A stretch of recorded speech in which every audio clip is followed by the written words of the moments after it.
We are going to try this one more time. Welcome back to the Hangout spot. We are relentless, baby. We are relentless. It's your boy Johnny, and I am your host for part 2 of our Wednesday night show, man. We was cooking, man. We was just getting started, bro. We was just getting started, part 1, man, and I don't know what the hell happened. Had to be a StreamYard issue, man. Ain't nothing wrong with my connections on Wi-Fi. Let me know how I sound, y'all. Give me a sound check. Hold on. Let's pretend like we didn't start no show the first time, and let's just do it up Michael Buffer style. Let's get ready to rumble. Yeah. So how do I sound, y'all? How do I sound? Okay, I'm getting a thumbs up. I'm relentless, bro. I'm relentless. When there's something that happens, man, I feel like I got to figure it out, man. The other night when we had this whole glitch thing or whatnot, which I didn't know what it was at the time, with the memberships and the iPhone and iPhone users being charged $3.99 for a membership instead of the $2.99 that I originally set as the price, it was killing me, man. I was going to go to sleep early. That was Monday night. I didn't do a show. I was trying to set up the memberships to start fresh on Tuesday to introduce it to the DHS family on on Tuesday night show. I did that on Monday night. I'm sorry. And I felt like I needed to figure that out. So I was back and forth with YouTube support. They couldn't help me figure it out. But I'm like, I got to figure this out before I go live on Tuesday, because again, if I'm going to introduce memberships to the DHS family, I want it to be at the right price. I don't want anybody to get overcharged. That's not what we do here. So we finally fixed it. Shout out to Malcolm. He helped me fix it. But memberships are now at $2.99. But if you are going to become a member and you're going to use your iPhone or your iPad, any Apple device, not a laptop. You can use a Mac. Any laptop works. It's usually just a handheld device, an iPhone or an iPad. If you hit the link and you try to join the membership, just hitting the link on your iPhone, it's gonna pop up as a $3.99 charge. That is Apple that is charging $1 surcharge fee on their end. It's something all totally on Apple's side. But if you just copy and paste the same link and put it into a browser on your phone, and then you open up the YouTube, the YouTube site on your browser, and then you go into memberships, the Hangout spot, blah blah blah. You'll be able to open that up, and then you're going to be able to join the membership for $2.99. So I even figured out a workaround. Thank Malcolm for helping me figure that out. We figured out a workaround. So if you do want to join the DHS pound for pound membership, make sure you do it on a laptop, on an Android device, or use the link and put it in the browser on your phone or your iPad. That way you can get charged $2.99, not $3.99. I don't want people to get overcharged. I set the price at $2.99. It will never change. It will never change. That's not what I do. We don't do tiers as well. But we are back at it, man. Like I said, man, the show was just starting to cook, man. We had a good topic. We had a couple of people on the panel. Shout out to Vega. Shout out to Malcolm. Shout out to Alberto. You guys are free to call in if you want. In fact, with the new stream, obviously, I had to produce a new link. So let me set that up so I could throw that in there. That way anybody wants to call. But the first show, part 1, was cooking. We had Tsunami in the building. Keith Colon, who is an undefeated featherweight prospect, 8-0 with 8 wins. Via knockout. He just won this past Saturday on the Danny Garcia Brooklyn Barclays Center card over a fighter that was 5-0 coming in. He stopped him in the 3rd round. So again, up and coming prospect, great interview, great conversation. We were also able to pick his brain on some of the future fights that are going on, because he is a student of the game. So if you did not check out that interview, check out that interview and the rest of the Choppy show on the regular stream that we did earlier that started at 9 o'clock. This is part 2. And again, I was thinking about, you know what, man, it's a wrap. We'll just save it for tomorrow. But we were just starting to cook. It's still early. That show was what, 2.5 hours? I don't remember the last time I did a 2.5-hour show. We usually don't rock out like that, man. We're the Hangout spot, man. We're here for the 2nd, 3rd, and overnight shift. Not all night, but we're going to try to do as much as we can, bro.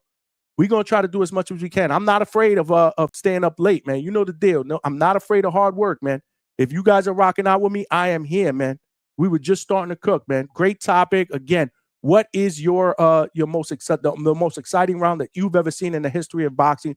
What do you consider the best round in the history of boxing? The reason why I thought of that topic is because this Friday, We got a round of the year candidate. I think it's honestly, I think it's over. I don't think any round is going to be better than what we saw this Saturday on the most valuable promotions prospect card. Sebastian Suarez, who's a prospect at middleweight. He fights for the Box Lab promotion banner. Shout out to them. They are family. He got dropped in that fight. He was out of it. Shout out to the referee that didn't stop the fight. He actually got 2 points taken, 2 points deducted for holding because he was trying to hold and he was stumbling all over the place. He was out. He was out of it. And then he came back and knocked out or stopped his opponent in that same round, bro. He stopped DeMarcus Layton, dropped him 3 times. The third one, the referee just stopped it, bro. This was all in one round. So after I saw that this weekend, I was like, damn, man, this fucking round could possibly go down as one of the best rounds in the history of boxing. We'll probably be talking about this round for the next 10, 20 years. So now I'm going to think about what other rounds have we seen that have been epic and legendary? Because there's been a bunch of them, bro. I called out a bunch of them on the first show. This is part 2, y'all. We are back. That nothing can stop the Hangout spot, bro. Nothing can stop us, bro. Nothing can stop us, bro. That had to have been a StreamYard issue, but nothing's going to stop us, bro. Oh, no. No, no, no, no, no, no, no. Oh, no. No, no, no, no, no, no, no, no. Nothing. No. Nothing's going to stop us, bro. We are back at it, bro. That's what happens here at the Hangout spot. You face adversity and you keep going, baby. We are back. We are back, man. Show a brother some love, man. Let me put the link in the chat so you guys can call in. We are taking callers. Want everybody's perspective, opinions, whatever it is on what you believe is the best and most exciting round that you've ever seen. The link is pinned to the chat. Right now, the link that I do have pinned to the top of the chat, which I will replace with this link, is the link if you want to become a DHS pound for pound member for $2.99 a month. We already got close to 20 members, man, and we just started the membership yesterday, man. So show some love, man. $2.99 a month, man. It's less than a Starbucks coffee, less than a beer at a bar. I don't know what it equals to daily, but it can't be more than 10 cents a day. $2.99 a month. We will never raise the price. We're not doing tiers, man, and we are trying to think of some different and new and exciting perks for everyone on the channel right now. It's emojis, some of the same thing that everybody else is doing, right? Because we do a lot of content boots to ground. So again, live content that you guys will be able to see right off the bat, early access, some shorts that I want to create just for members. Obviously, if we have a guest on like we did today, I'll throw a post out there for members early. You guys can ask questions. I will read your questions to all of our guests, time permitting. Shout out to Keith Cologne. Answer questions. You guys send them in. Shout out to all of you guys that send questions in that are in the membership. The DHS pound for pound. We got emojis. We just put the red cup emoji by popular demand. That is now an emoji. The red cup up? The red cup emoji is up thanks to Malcolm Flex, baby. We had to do the red cup, bro. We had to do the red cup, bro. No way, damn. You said should have stopped it. TBF. What that means? Oh, to be fair, that has to do with the Layton fight. Be real, look, Bro, I don't understand how that fight wasn't stopped, bro. This dude was out of it, bro. Shout out to the referee that allowed that fight to continue. Well, not shout out to the referee if you're a Layton fan. Horrible ref. I think he was a horrible ref because me and my father. That's who it was? I think it was Lawrence Cole, if I'm not mistaken. He was the referee, yeah. Pack him up, get him out of boxing, man. Because that ref, nah, bro. Like, after this fight, because my pops didn't see it, right? I sent them the link. They put it up on YouTube, quick, because it's like one round. I'm like, yo, let me know what you think. And then he even told me, and, my father, like, he's been watching since, like, the Sugar Rays and all of that. He told me that's one of the best. He's like, yo, this might be one of the best first rounds I've ever seen. Bro. And I'm like, damn. But he insane. agreed. Like, he agreed with the whole stoppage situation because, like, don't get me wrong. Look, he got hurt and that first standing 8 count. And the referees tell you, follow my instructions. You know, if they see that you're not fit to fight or you're not listening, especially after a knockdown, they had that right to call off the fight. And after 8, he just kept walking towards Leighton. And the ref is just telling him, like the ref speaking to him, and you could see that he's out of it. So, you know, technically, like for all we know, he could have already suffered something in the brain. You know what I'm saying? Because it only takes one punch, but you weren't responsive enough, and the ref let it rock. And then with the point deductions, you know, a lot of fighters like, all right, I'm not gonna mention. All right, okay, but there's guys, you know, they get hurt and then they'll start grabbing. You know, you get dropped. That's something that you're told to do to hold. You stop the momentum. What was the who didn't you not want to mention? I'm not trying to go into the whole Dev and Norman thing. I know That's exactly why, where you're going with it. Exactly. Because you see what he did. I saw what he did, but I think that's what fighters need to do, especially when they go down and they're hurt, right? They're trained to hold, right, and survive. Yeah, now the opposite end to that. I think what was it? Zab Judah didn't Zab Judah say, oh, when he got knocked down by Costa Zoo, he never trained to get knocked down. That's a funny thing. He spoke on that in an interview. He said because he's a warrior, so that's why he got up all fast and he didn't take that standing 8 count. And the knockdown looked way worse because he just got up and just went straight into action. So if he'd have been a little more calm, he probably would have continued the fight. But yeah, man, it's, you know, I think that they should have stopped it. And then, you know, he kept getting knocked down, and then he would hold when he's hurt, and the referee never really warned him. You know, that's my whole thing. Like, you got to give the warning, and you got to say, hey, look, you keep on, I'm gonna take off a point. Like, I can't just hold twice and then you're gonna take off a point without a hard warning. You know, so losing those points too was just kind of crazy. I don't know. I just didn't like everything that the ref was doing. I didn't like all his actions, and you know, it kind of fucked over Leighton. And Leighton, on top of that, had his chin all in the air. He didn't, you know, seem all relaxed. And when he hurt his opponent, like, he didn't set up his shots all that well. That goes to show you where the experience level is, you know, and that's what separates the gap between the elites and you. I don't want to say the amateurs or you know, the prospects or those people that are trying to work their way up. Because if he would have set his shots up better and had a little more patience, because this isn't the amateurs, he definitely would have been able to take them out. But they should have stopped that fight, man. Shout out to Lee. Nah, that's what's up. But it did give us a nominee for one of the best rounds we've ever seen, man. And that was on a prospect card. Bro. So, you know, when I saw that and then I saw the post that Ring Magazine put out, I was like, damn, I think this is perfect timing to be able to bring up this topic because there's been so many great rounds in the history of the sport, man. We did have a poll up on the earlier show. This is part 2 for those of you guys that are just tuning in on a separate stream, and by a landslide, man. I didn't did I see the final vote? I think it was like 60-something% of the voters, but I don't know how many voters we had. Again, it was a short show.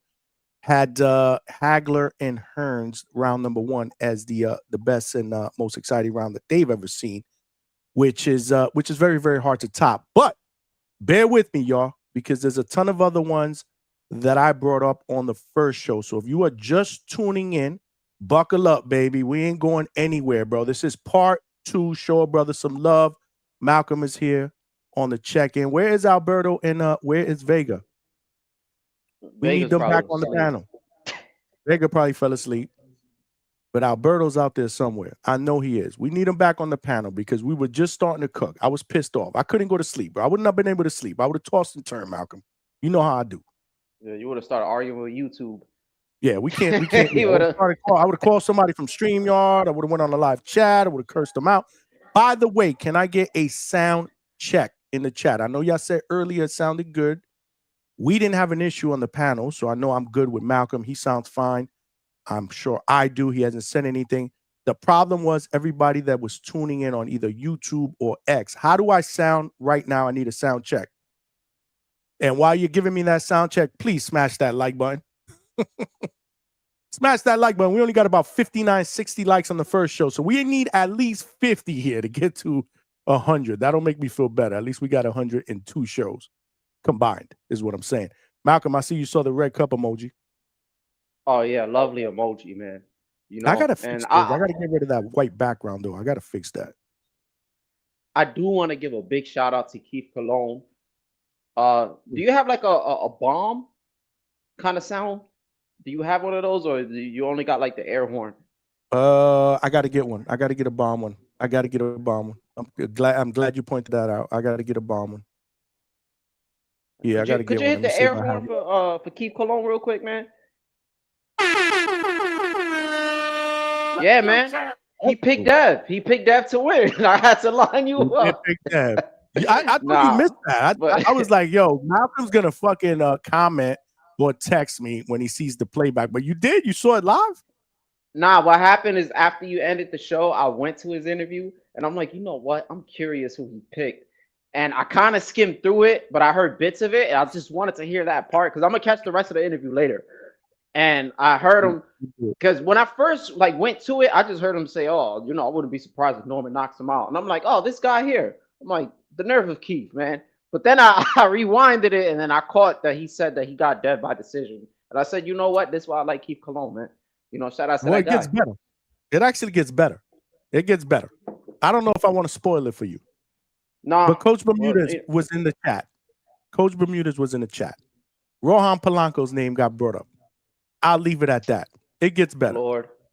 I'll leave it Oh at my that. God. You just listen to it. Yeah, you listen to it. It was a good interview. Like I said, I love having Keith on here. He reached out. He loves jumping on here. It's not even an interview. It's more like he's a panel member when he's on here. Because, we broke down the fight. I asked him some questions about his thoughts about Danny Garcia and Hall of Fame and some of the fights that are coming up and how he wanted to, how he saw those things breaking down. Those were obviously the fights that you heard, or one of the fights that you heard with Devin and Brian Norman Jr. By the way, I also put a Devin emoji up because I know that yeah. it's There we only go. going to intensify the conversations and the chats, and we're going back and forth. So put your emojis on there. Who you cheering for? You got Brian Norman Jr. emoji. You got the Devin Haney emoji up in there. So I did that. We got to show Devin a little bit of love. There's no hate, but y'all know who we picking over here on this side of the street. On this side of the street, right here, Winter Haven, Florida. Y'all know who we picking. Y'all know. Y'all know. I'm trying to take off that Friday.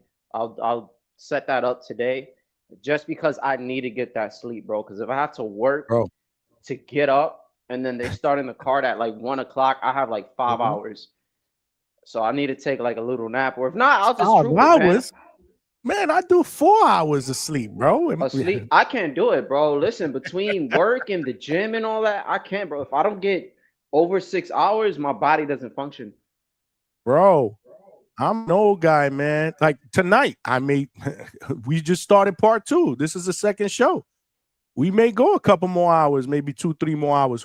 Depending on the calls. If we get some callers, we get some chat activity. I mean, we may go. And then again, I got to get up in the morning. So usually the norm for me, is about 5 hours. And I'm good. I can do if I can get a good 5 hours, I'm good. Anything less than that, I'm pushing it. But yeah, man. This is how it's going down here. Part 2. I guess I'm okay. I haven't heard anybody complain in the chat because the last chat was out of control. I got to go back and listen to it.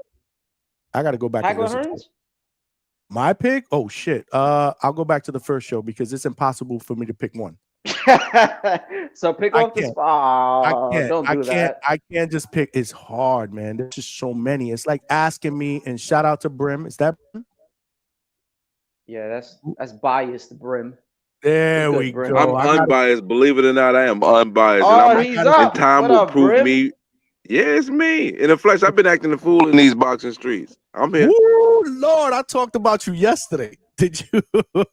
I missed it. What happened? What happened? I was like, my man Brim has been everywhere.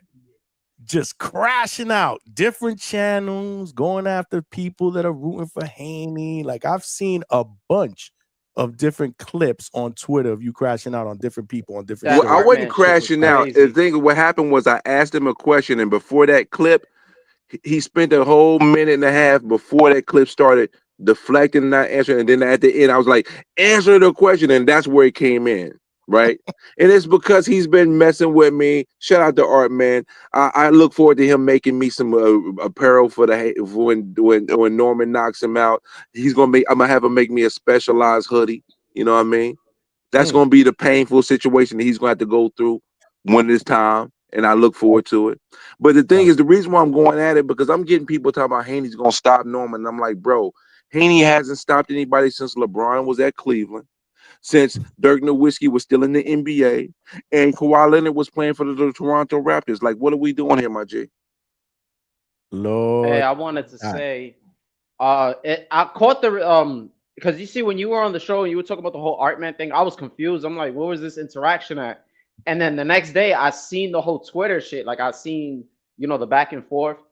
And I'm not gonna lie, Devin by knockout is crazy. I'm rooting for Dev, but Devin by knockout is crazy, right? It's diabolical. And then I think, you asked them, I think for 3 points on how Devin could win. And it's no, 3 answer. points on what deficiencies Devin may have in his fight that can lead to trouble for him. What are the 3 deficiencies potentially? Yeah, and he said if Devin Haney doesn't come in as Devin Haney, he's not gonna win. Some shit like that. And I'm like, and he said that was the only thing. Yeah, that was Artman, bro. He's a guy that's been on boxing Twitter for years, and some people think he's a clown. I'm not gonna call him out his name. He's a Haney-ac though. Okay, I got you. He's definitely a Haney-ac. I kind of figured that. And the thing is, he says, I don't like Devin Haney. I hate on have Devin Haney. This is the very first fight I've ever picked against Devin Haney. That lets you know. And I was the person that said, I remember when Devin Haney went to 140, I was arguing with people like Devin Haney's power's going to go up. And when he beat Regis, I was talking shit. Like, you see him, he knocked Regis down and all that, but he didn't stop him like I thought he would. You know what I mean? So some people got me confused. Like I'm a person that disliked Devin. I'm the person I made a specific video saying that regardless of what I think is going to happen in this fight, Devin Haney deserves to be respected because as a pugilist, when we look at these fake ass Ford Kings, he's the only one trying to operate like one. Facts. Absolutely, man. Listen, hold on. Let me cut you guys off real quick because before this turns into a Brian Norman Jr. and Devin Haney show again, like it usually does, and I'm okay with it, I want everybody's perspective on the real topic, man, real quick. Malcolm asked me a question of what I thought, right? So for those of you guys that are just joining in, this is part 2 because the first stream that I did where I interviewed Keith Cologne first, and then we got into the topic, I don't know, StreamYard was all jacked up. I sound like robots, blah, blah, blah. We tried to troubleshoot. I had to end the show. But I couldn't end it on that note. So I just put together a quick thumbnail title and I threw it back out there as part 2. So this is actually part 2. So shout out to all of y'all that are rocking out. We got Kenyo Taylor with the first super chat of part 2.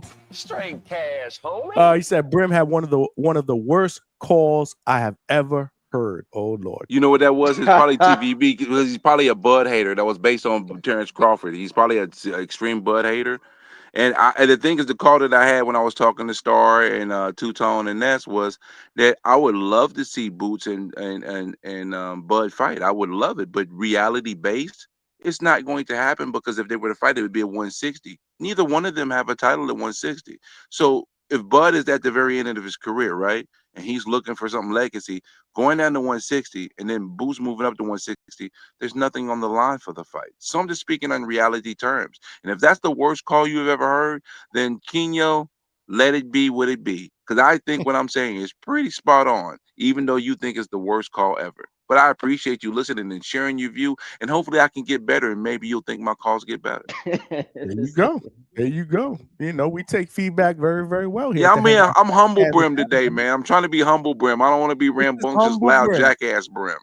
Change your screen name to Humble Brim, not Haney by stoppage. Is that what it is? Haney by stoppage. That's yo. Is that Tip? Yeah. That's Tip. Tip, what's up? Hold on. What up, Tip? Appreciate you, Frank. What it do? What up, Tip? Hold on. Give me 1 second. Tip got a big fight coming up, boy. Hold on before I turn it over. I just want to shout out Kenyo again, guys. We do have a 10 super chat goal. If y'all want to help a brother get there in part 2, we didn't get there in part 1, so help a brother get there in part 2. And we are doing memberships. So if you guys want to join the DHS pound for pound membership, it's $2.99 a month. We got another super chat before I turn it over. Kenyo is back with another 2-piece, baby. Man, I pray that your calls get better. That you get better calls. I'm sorry. He said, man, I pray that you get better calls. Ooh, okay. Okay. Well, we got Tip, Brim, and Malcolm on the panel. And yeah, we it looks like it's swaying towards the Devin Haney, Brian Norman conversation, which I'm okay with. But I still want to get everybody's take on the topic real quick. So, Malcolm, to answer your question before I turn it over to these guys, the best round or the most exciting round that I've always loved is Gatti Ward, the 9th round. That's probably number 1 or up there. And you know, that was one that that Jim Lampley spoke you know, specifically about when I had him on for the interview. So, you know, hey, I gotta agree with Jim Lampley. Diego Corrales against Castillo, Jose Luis Castillo, round 10, where Diego Corrales was down, spit out the mouthpiece, got a point taken away, and then stop Castillo. That was a beast round. Holyfield Bowe, the first fight, round 10, is up there. Personally, I love Chavez and Meldrick Taylor, the last round, especially the controversy at the end. I thought that was a great round, and it finished in controversial fashion. So those are just a few that I want to name, but there's just so many that I called out early on that first show, man. Marquez against Pacquiao, that 4th fight, round 6, where you put him to sleep. That's up there. You know what I mean? Malcolm, did I answer your question? Wow. I know I didn't give you one, but I give you about 5 or 6. No, we contrasted differently, man, because I had Casemiro and Rickendow, round 1. I thought that was like one of the greatest rounds of all time. Now, that's funny you say that, because I don't think that you're a guy that really likes the back and forth, the rock'em sock'em type of rounds. Am I right or am I wrong?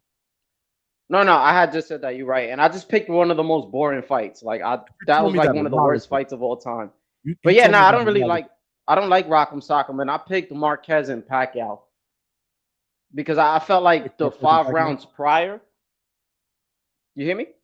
Yeah, okay. Go ahead. I'm sorry. Yeah, I felt like the 5 rounds prior, like, led up to like the perfect round. You know, Pacquiao, I think, won the first 2. Marquez pulled that knockdown, and we thought some shit might magically happen. His nose gets broken later on, and Pacquiao seems to just, like, you know, just go on a nice little surge. You know, and this is kind of like a do or die thing for Marquez, because it's like he can't get the better of Pacquiao. He already felt like he got robbed. And then sure enough, the same shot that he dropped him with knocks him out at the end of the round. And it was looking like he probably could have got stopped, to be honest, because the blood was bad with the nose and the breathing, and he was getting pummeled. So, you know, and to me, the greatest moment in boxing history in broadcasting, he's not getting up, Jim. He's not getting up. That's my favorite moment. So anytime I see somebody get knocked down, that actually pops up in my head. So I have that round as my personal favorite. And I like Marquez. I'm a Marquez guy. So I was very pleased with that. Dope. Shout out to you. Bias Brim, you put a super chat up in there. Appreciate you. He said bad caller super chat. Just cuz. Appreciate you, my brother. But Kenyo came back with another 5-piece.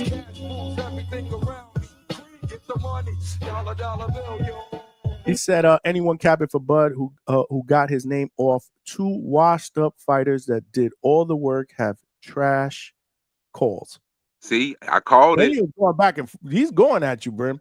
I know, but I called his viewpoint before he spoke, and I asked him a question, and I hope he answers. My question to him was, before the fight, who did you have winning, Canelo or Bud? Okay. And this is all over a call that you made to the Boxing Voice, I'm assuming, right? That's correct. Got you. Okay. I didn't hear the call. Because I think I remember seeing him saying something in the chat saying that my call was horrible, and I thought about it, and the thing is, I'm not a member anymore, so I couldn't type it into it. So I was like, okay, so it's nice that he's here now to tell me how trash I was, so we can talk about it a little bit, you know, constructively. Yeah, he's bringing that up. I ain't gonna lie. Yeah, he's talking to my black ass right now. Yes, he is. Oh, he's definitely talking. But I need him to answer that question for me. I need to know who he had in the fight before the fight happened. Bud or Canelo. Kenyo, let's go. We need 6 more super chats to get to our goal. Tip is in the building. What's good, Tip? As normal, he's doing his walk from the gym. I'm assuming your walk from the gym home. Yeah. Okay. Yeah. Okay. How was Tip, you training got a today? dangerous fight. Oh, he knows that. Yeah, I got to fight November 8th, man. No, I no, think no, I'm no, gonna no, be no, there, no. bro. You have a dangerous fight November 8th. Yeah, I got to fight November 8th.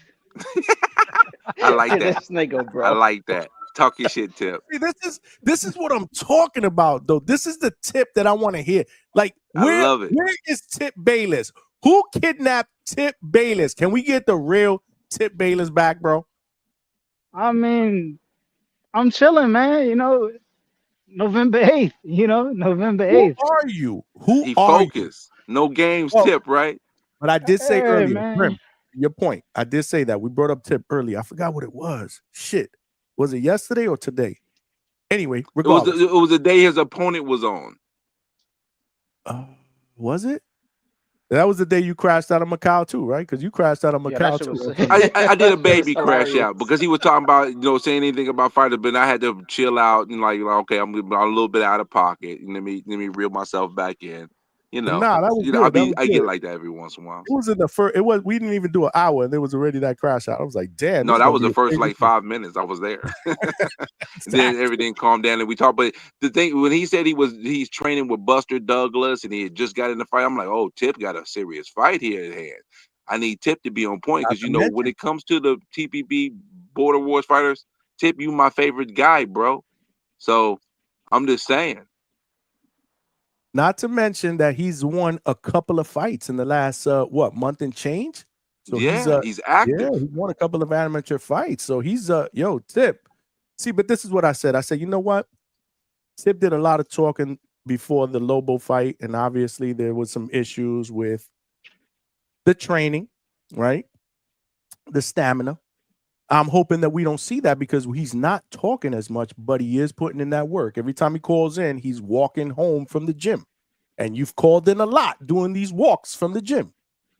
You weren't calling in before the Lobo fight with as much of these walks from the gym. So shout out to you. But you got yourself a fight on November 8th, bro. Yeah, man. Sparring November 8th. It's gonna be good work. How he talking? I love it. That's all you doing sparring. So who you facing ain't a fight. It's just a sparring, huh? It's just a little workout. Man, it's gonna be what it's gonna be. Like I tell myself, man, like I'm in the fight before the fight right now. You know what I'm saying? Like the fight is won before the fight too, Tip.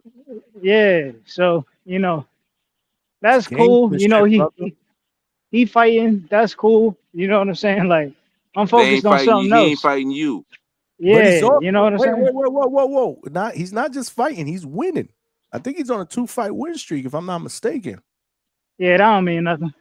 Okay. Tip, can I ask you a question? I'm just not to dig too deep in pride, but what percentage would you say that your training and preparation for this fight is increased from your last fight?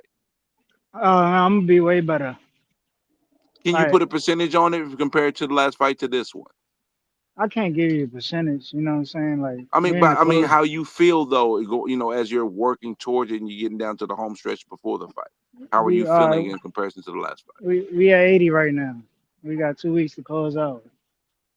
Indeed. Okay. Hold on a second.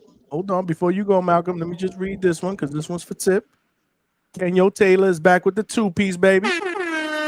Appreciate you, champ. He said, I got Tip over Macau and I'm sponsoring Tip's uni. Okay, you got a sponsor? That's fire. That's what I'm talking about. Tip got sponsors, so you got Tip. You can't let the streets down right now. You cannot let the streets down, Tip. Bro, why you ain't shouting Kenyo out, bro? He's sponsoring the uni, bro. What uniform? That's what he said. You ain't read that super. Damn, you. He's just not a good guy, Kenyo. Yeah. No, Tip is on a Tip got he got blinders up right now. He ain't seeing to his left and right. He got tunnel vision. Malcolm, you want to jump in, Malcolm? I'm sorry. Hey, yeah. Quick question, yo, Tip, because this is your fight hype. You feel me? We could also say Johnny's your Max Kellerman. Are we gonna get a classic Max Kellerman face off on this channel, man, before the fight? Because it's right there. That's a great question, Malcolm. Tip. I need it. I don't know, bro. Like that's not the energy I'm leaning into right now. Like I'm not gonna hold you. Like normally I would, but it's not the energy I'm like really kind of leaning into right now. Wrong soundbite. Hold on. Like let me get the right soundbite. That shit is a 2-pack of ass. It's Come called on, Johnny. promotion. Don't do that. Johnny, don't do that. No, Brim. It's called promotion, bro. Yeah, but the thing is, that's though, when who you're you focused, are, right now you're focused. The thing is, the reason why I like his energy. You want the promotion as a person that's helping, promote the event. Get the eyeballs on them. But what Tip is saying to me, his energies are in the right place. Personally, for me, that he's focused on a particular thing. Like the things he did leading into his last fight, he's not on that same page for this one. So that tells me he got a different mindset, bro. And it's a good mindset. In my opinion, I think it's a good mindset. Now, if he happens to you end up getting a little face-off in there, so be it. But where Tip is thinking, I think he's in the right place, personally. I don't know. They did a little bit of a face-off yesterday on the Hatrix, though. Yeah, I gave the people a little something. Give them a little something. Yeah, John's acting up tonight, bro. There has to be one that happens here before your fight, man. Because let me tell you something. Macau has jumped on the panel, occasionally on here, and he's trying to lure you into that. He's trying to lure you into it. I know he is. See, Tip is trying to avoid that. He's trying You're not biting. Focus. And part of that, listen, I ain't gonna lie. I respect part of that, Brim, but then but the other half of me is like, this isn't Tip. Tip got to be who Tip is, bro. But can Tip be a multifaceted individual? He's not a one-way person, right?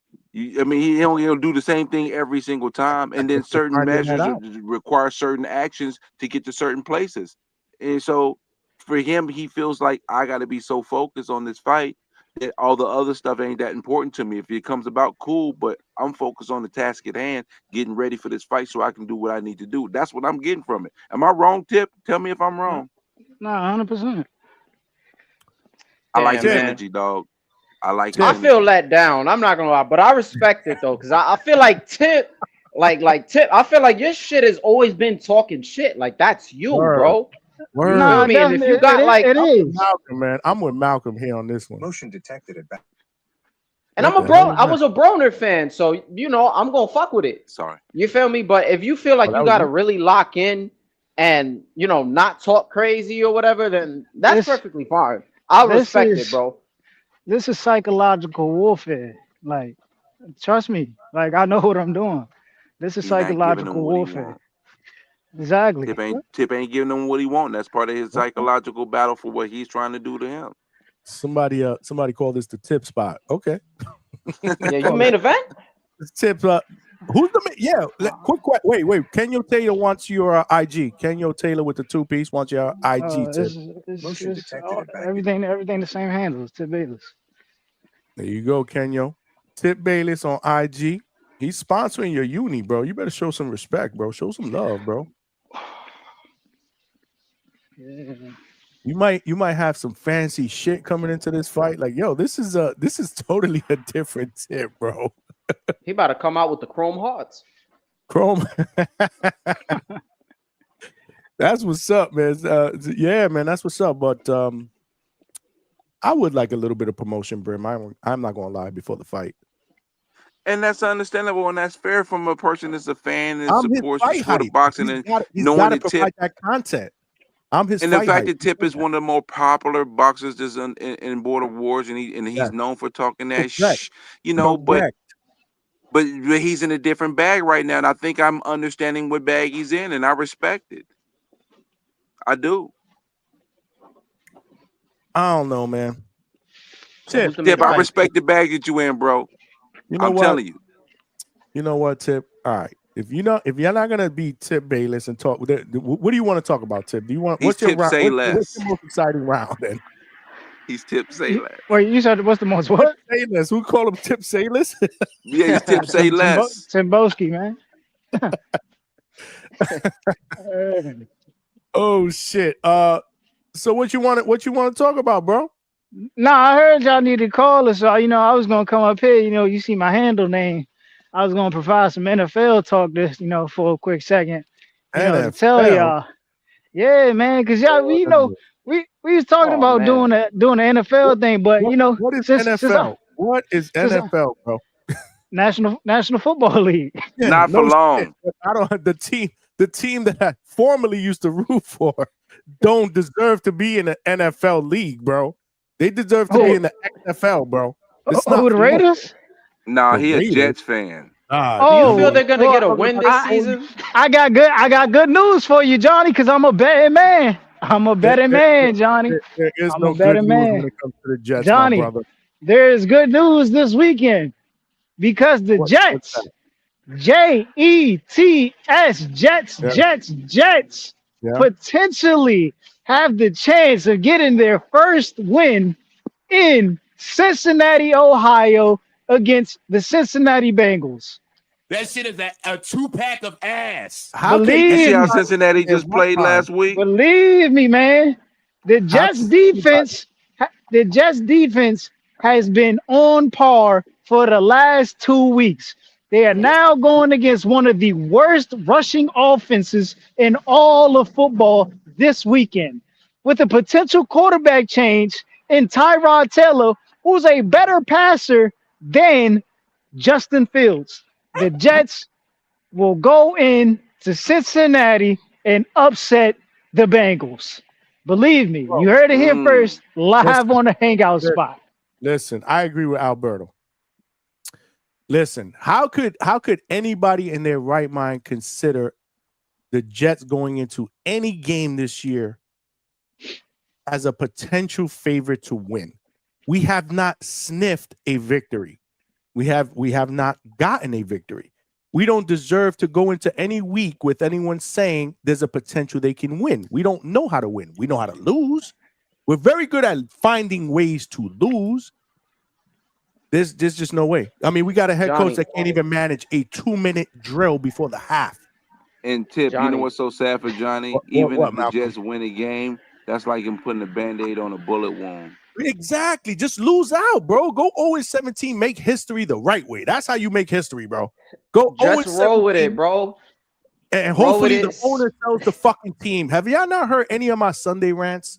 Check out one of my Oh, we Sunday heard rants. the one from Hey, yesterday. It was you can Which break one? a That was record. yesterday or it was Sunday? Listen, I went to high school with the guy who had the record for the worst record in the NFL. He was the What was quarterback of that? that year.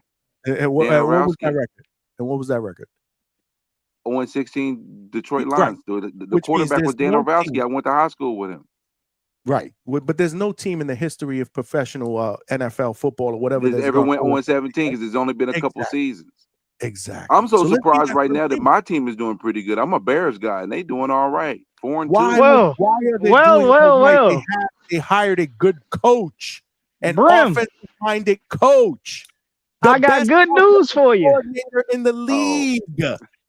Don't get Brim, me I got started. good news for you. I'm I got listening, good Tim. news for I'm you. listening. We don't want to I do this. got Go ahead. good news for you. The Chicago Bears, sitting at a plus 6.5, I know, Tim. will I didn't know you beat. were a big football bettor. I didn't know you were a big football bettor. I've been Yeah, following man. you. Yeah, yeah. I got a model. I got a model. So you know what I'm saying. I base everything off my model. You know what I'm saying, the spreads and all that. But these are just potentials. We could double back Saturday. And I'll give you out the picks on Saturday. You know what I'm saying. Or Sunday morning. Damn, it really be hard, bro, because I can't really lock shit in until about 10 minutes before the game or whatnot. You know what I'm saying, when the rosters determine whether or not players are going to be inactive or active. But you know what I'm saying, these are just potential lines.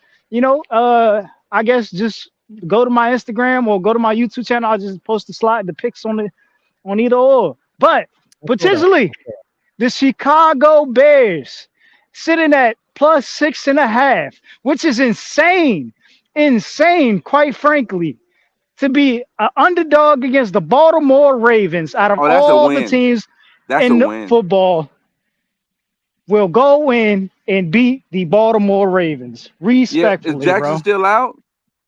Yeah, I think so. That's a win. We 5-2, baby. Let's go.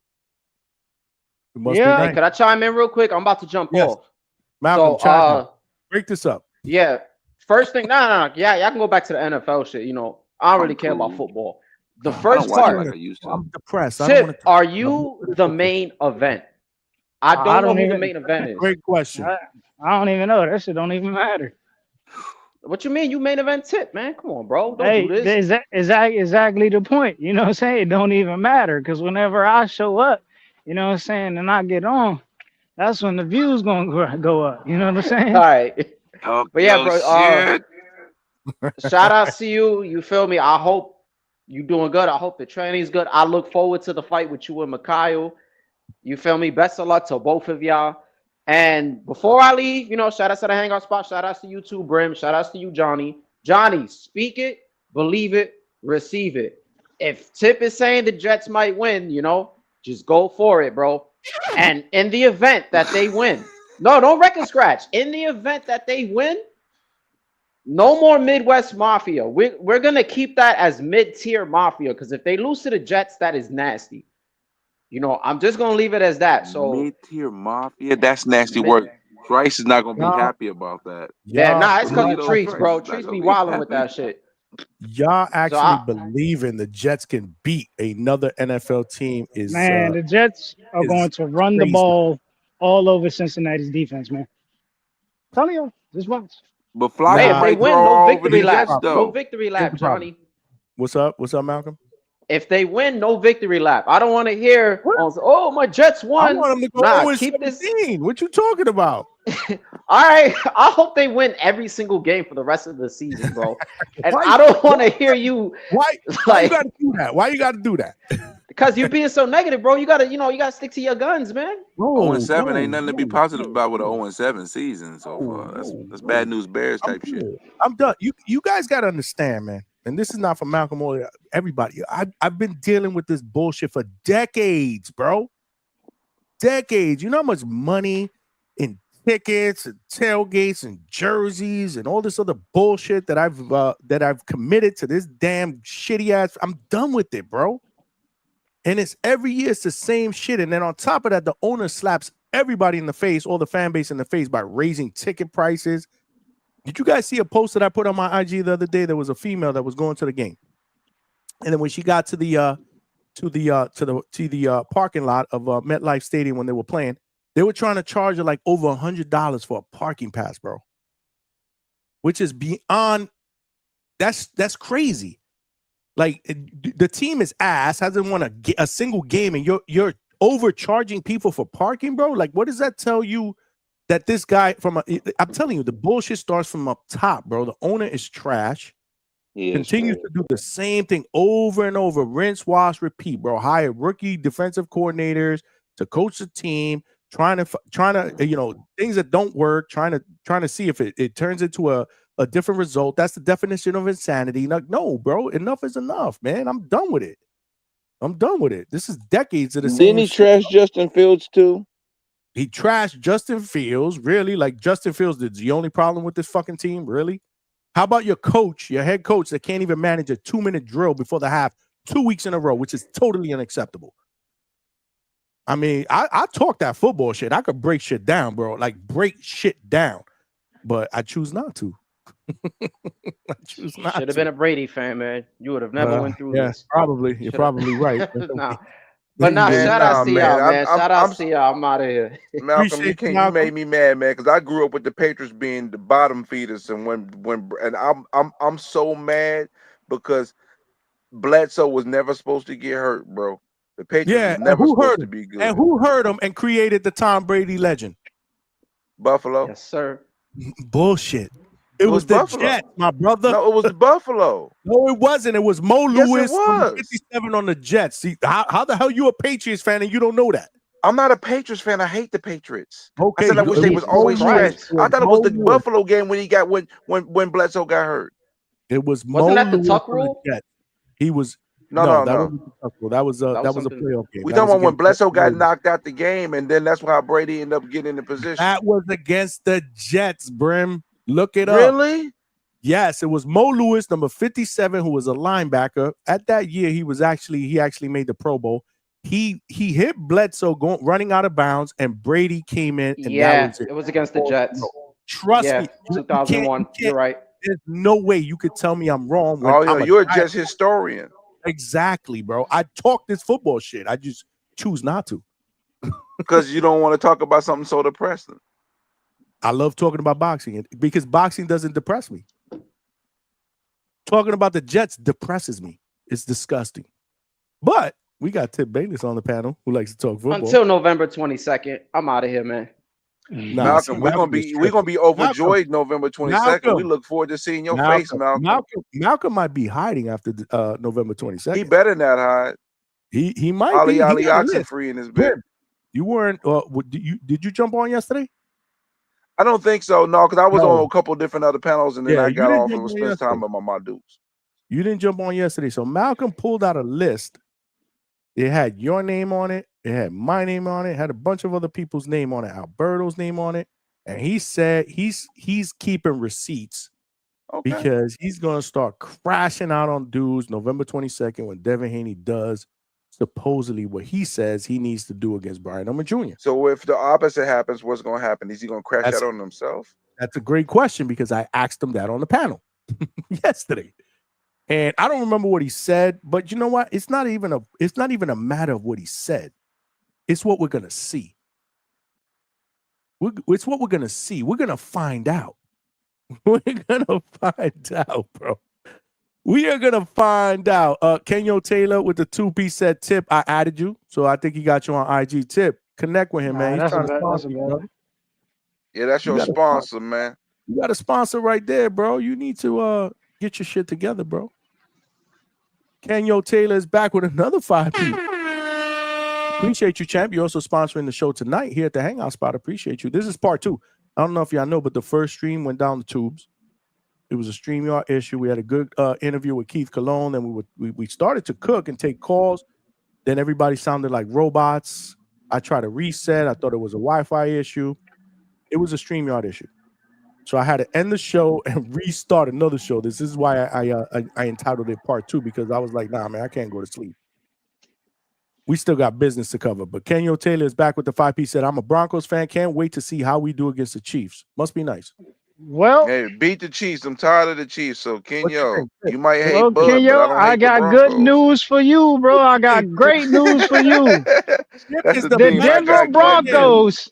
The Denver Broncos at home this weekend will beat one of the most explosive offenses in all of football in the Dallas Cowboys. Wow. Bo Nix and the Denver Broncos are red hot right now. They just had 33 points in the fourth quarter against the New York Giants and a phenomenal comeback. They're going to go in and they're going to strap down on the Dallas Cowboys, who have a piss poor defense. They can't they can't stop the run. They can't stop the pass. Their defense is terrible, bar none. Yeah, Denver for the win this weekend, man. Respectfully. Also, if you are from North Cackalack, I have great news for you as well.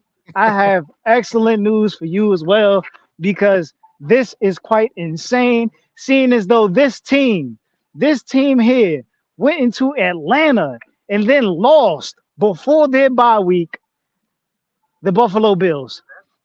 The red hot Carolina Panthers will upset the Buffalo Bills, in which a game in which they should be favored to win, which is quite insane that they're not. Where are they playing?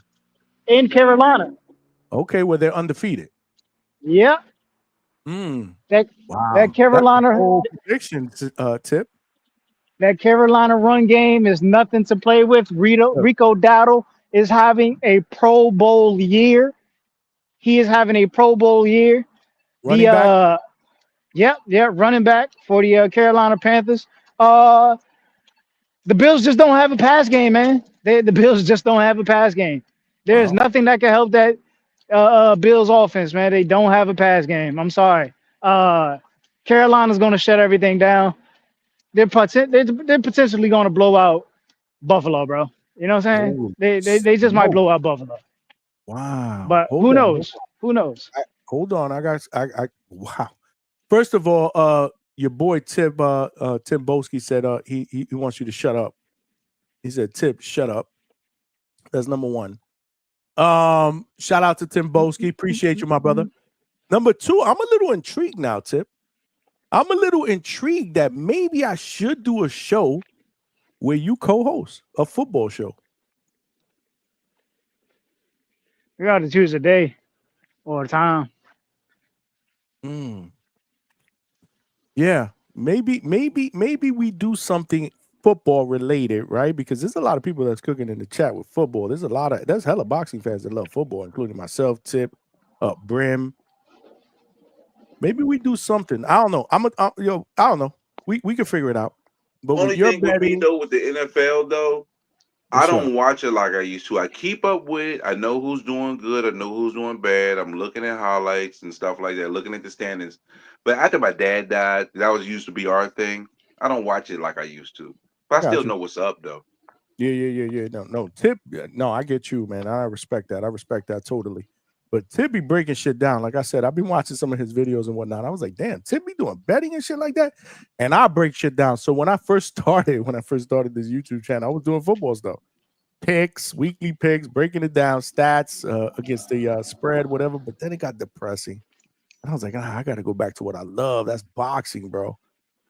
So, I kind of kicked that to the curb, but I wouldn't mind doing something football related at least once a week. Start it on the 23rd, maybe in the morning. Do it like early show before the game starts. Well, maybe. Or maybe even Monday recap or something. I don't know. What you think, Tip? We could talk about it. I work at a restaurant on Sundays, so I'm normally up before 10 o'clock or maybe before 11. It depends on whether or not I want to go in. So you work during the games on Sunday? Like you don't really see the games live? Not like so. I have my phone playing Red Zone. Like I'll be on streamings playing Red Zone or whatnot. So I'll be watching the games. You know what I'm saying, just to see what's going on. Okay, I got you. I don't know. We could figure something out. I love your picks, bro, because you got bold picks, man. Because I don't see Carolina beating the Bills at all. But I hope you're right, because I hate the Bills. Oh yeah, that. Oh, and I seen that when I seen Carolina. They were underdog. I was astonished. I said, damn. I said, this is great money right here. This shit gonna feed the hood. You know what I'm saying? That's what I said when I seen that. This shit gonna feed the hood, Carolina. But I mean, it's like I said, let's just wait, we could double back Saturday or whatnot, Saturday or Sunday, when they do announce the inactives. And then I could let y'all know more because overtime, like it's only Thursday. It's a game tomorrow night. That is a game I am not comfortable with on betting. I can't really figure out neither. The Chargers have an amazing pass game, amazing in the pass game. The only thing is the Chargers can't get a run game going because 3 of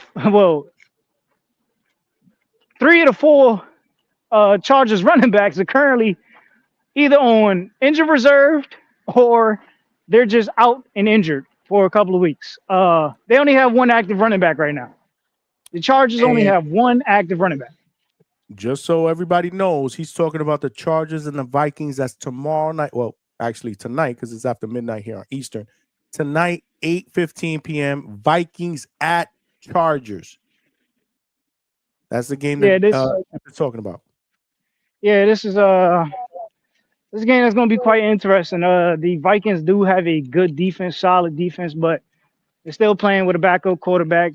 The starting quarterback isn't much better than the backup quarterback. Actually, I do think that whatchamacallit is better than what's his name, man? Who's that? McCarthy. Yeah, JJ McCarthy. Yeah. I do think Carson Wentz is a better gunslinger than JJ McCarthy. Think so? A little bit reckless, but yeah. Hell yeah. Well, you must be talking. What you know? What it's crazy how at one point Carson Wentz, before he got hurt that season that the Eagles won the Super Bowl, he was an MVP candidate. Bro, he was balling. Bro, he was fucking balling. Then he gets hurt week 10, 11 or whatever. And Nick Foles take over, which was great because, again, they beat the Patriots. I hate the Patriots. And I was living in Pennsylvania at the time, so my next door neighbor and his wife, they were Eagles fans. They did a hell of a Super Bowl party. It was fucking epic. I ended up winning a box. I mean, it was dope. Anyway, I digress. But yeah, Carson Wentz is showing a little bit of that blast from the past of that year. Because people were saying before he got hurt that he was an MVP candidate. Yeah, sometimes scheme matters, man. Scheme matters, but it's like you also gotta have a run game to bail out your quarterback. It's coaching, bro. You're right. It's scheming. I think part of his stuff was mental too, because watching the team have that success without him, and they did it without him winning the Super Bowl. Then you come back out there and being hurt, and you're not getting the same success. I think he went through some mental stuff to work through, to get back to this point here. Listen, y'all, you always have to remember the run game is going to open up the pass game. The team with the better run offense is most likely going to win. And you know what I'm saying? If a team who can stop the run is great on defense, then they're most likely going to shut down your pass game. This is how football works. This is a very simple sport. It is not complex. You know what I'm saying? There's a counter to eat every counter. Correct. But yeah, that's what I have for this weekend thus far. I think it will. We got our guy Tim Boski up in here. What's up, my brother? Yeah. What's good? Damn, I'm hearing an echo. Somebody got an echo. That's gotta be Tim Boski. Make sure that check that audio. Tim Boski. It's Tim Boski. Yep, because I'm talking right now. Tim Boski. Yeah. You giving us He's that fixing his audio. He probably going to the What's settings. going on with you? We got settings. standards here, bro. We got standards. Yeah. What's going on? My nigga, yo, what's going on, fam? My nigga, what up? This is part 2, bro. Our first stream went down to 2, but we don't. We relentless, bro. What's going on, fam? We get knocked down, we get back up, and we start fighting, bro. We at the hangout spot. Hey, salute to fucking Johnny, fam. Salute to OG Johnny, OG Brim. Hey, Tip, man, what you talking about NFL for, man? You know what you're talking about. Stop giving these people the community. You live in the UK, bro. What does that mean, bro? What slips are you winning, yeah, bro? but he get the NFL on the zone, unlike us. Oh, they get value for their What's this man talking about? God, this is like his first year watching football. You're talking about let him know, bro. Let him know what's going on. Some dusty picks, man. You get Chargers, right? That's easy game, brother. You don't know what you're talking about, fam. Offensive line, it really ain't, bro. It really ain't. This game is really not. Chargers got no offensive line. First of all, what are we talking about here when it comes to the Vikings offense? There ain't no Aaron Jones, Ryan Kelly. The center's not playing. JJ McCarthy's questionable. Come on, man. Ladies and gentlemen, I got news for y'all. Star tackle guard and Joe Alt is questionable for tomorrow night's game. You think that's going to be the Chargers will get one of their lead blockers back potentially tomorrow night. This is going to be a close game. If I was you or me, this is a game I'd hedge. I honestly hedge this game. I'd hedge this game. Both teams lost. The Chargers did play the number 1 offense last weekend. You know what I'm saying? The Vikings did play one of the worst, mid-tier offenses in football in the Philadelphia Eagles. Yeah, man. It's like I said, I probably hedge the Vikings on the spread, or I take the Chargers on the money line, man. I don't know, guys. So Tip, can you tell the community who are the defensive tackles for the Chargers? Can you tell us, please? Bro, I'm not concerned about all that. I don't. How can you not be concerned about that? I don't understand. How can you not be concerned about it? Because you don't really have to look for all that. What is this man talking about? They're talking about Joe Oates. They're talking about Joe Oates, which he's not even fucking playing. So don't gas up and lie. Tim Boski, I just said he's questionable to return tomorrow night or tonight. Yeah, but then how are you talking about that? But you're not talking about that's the people all. That you're gonna have to go that's through. All that matters is that. How are you not talking about the people that he's gonna have to go up against? That don't matter. You're saying the people that he's gonna have to go up against. It doesn't matter. Yeah, no, he's playing a solid defense. Like, this is a good defense that's coming off a bye week, but they're stagnant. The Vikings are stagnant on. They don't have a great offense. But neither team has a run game that is going to set them apart. It's like I said, the Chargers are hurt at running back. They only have one active back. Only one. Neither one of them could really stop the run. So Yeah, it's who wins the run game. Honestly, the Vikings have a better defense than the Chargers. The Chargers is just great on offense. That offense is explosive. You know what I'm saying? But it's like I said, they can't get their run game going because all their running backs are hurt. Najee is out for the season. Omari, I think he's out for 4 weeks, or he's on IR. And you know, they just put another running back on IR. You know, they only have one active back. So this is big questions. I mean, the Chargers are going to have to win through the pass game. If not, special teams is going to have to win this game for somebody. Just my pick. Just my thoughts. Well, I'm relying on the pass game of the Vikings because if you're going to tell me Jordan Addison and Justin Jefferson, they're both better than Keenan Allen and Ladd McConkey. And then you got the Quinton Johnston. He's not really doing much. He's still a threat in the pass catching position, but he's still not really a threat when it comes to that Vikings defense. And then you got Trey Harris. I mean, all that shit cute, man. But when you draw good zone schemes, you know what I'm saying, you play good man-to-man coverage, or you know what I'm saying, like all that shit shut down. That is cute. All that shit gets shut down, bro. Oh shit, Timboski! I didn't know you were a football dude like that, bro. Yeah. I'm a football fan. I'm a Steelers fan. Who's your team? Who do you root for? I'm a Steelers fan. Oh man. Well, yeah, guess what, man? Over there, guess what, man? No, guess what? That's crazy. Nasty work. Treese, not you. Treese, I hope you listening, man. Treese, I hope you listening. He's a because Packers I'm glad Timboski is a Steelers fan because Aaron Rodgers' old team will walk into Heinz Field Stadium this weekend and establish belt to ass on the Pittsburgh Steelers, who are for some reason they are the biggest frauds in football right now, sitting at 4-2? I don't understand how. I don't know how that team is 4-2, but they're 4-2. We're one of the most. You mean don't know how? Fam? It's the fucking defense. We really don't know how. That offense is terrible, bro. You talking about getting the ball released out in the what is it, cricket? Getting the ball released out in the fastest in the NFL, man. That's why. Yeah. And the ball released out there 2 seconds in the pocket. That's why. Aaron Rodgers' predecessor and Jordan Love will come into Heinz Field and put belt to ass this weekend. Oh, that team that barely won against them dysfunctional Cardinals. Yeah. Hey man. What's the name? Brissett. Who did Pittsburgh just play again this weekend? I think they we crushed up the Bengals. We crushed the Bengals up. They got upset by the Bengals. So we lost. Oh, that's right. They lost to the Bengals. Yeah. And they lost to the Joe Flacco. They lost to one of the worst teams in it. Yeah, but it was Joe Flacco. Brim, the same team that he's saying that the Jets are gonna beat. I see that you brought that up. I mean, when he says that, I wasn't gonna say nothing, but I mean, Joe Flacco on the Cincinnati made them a little bit different team.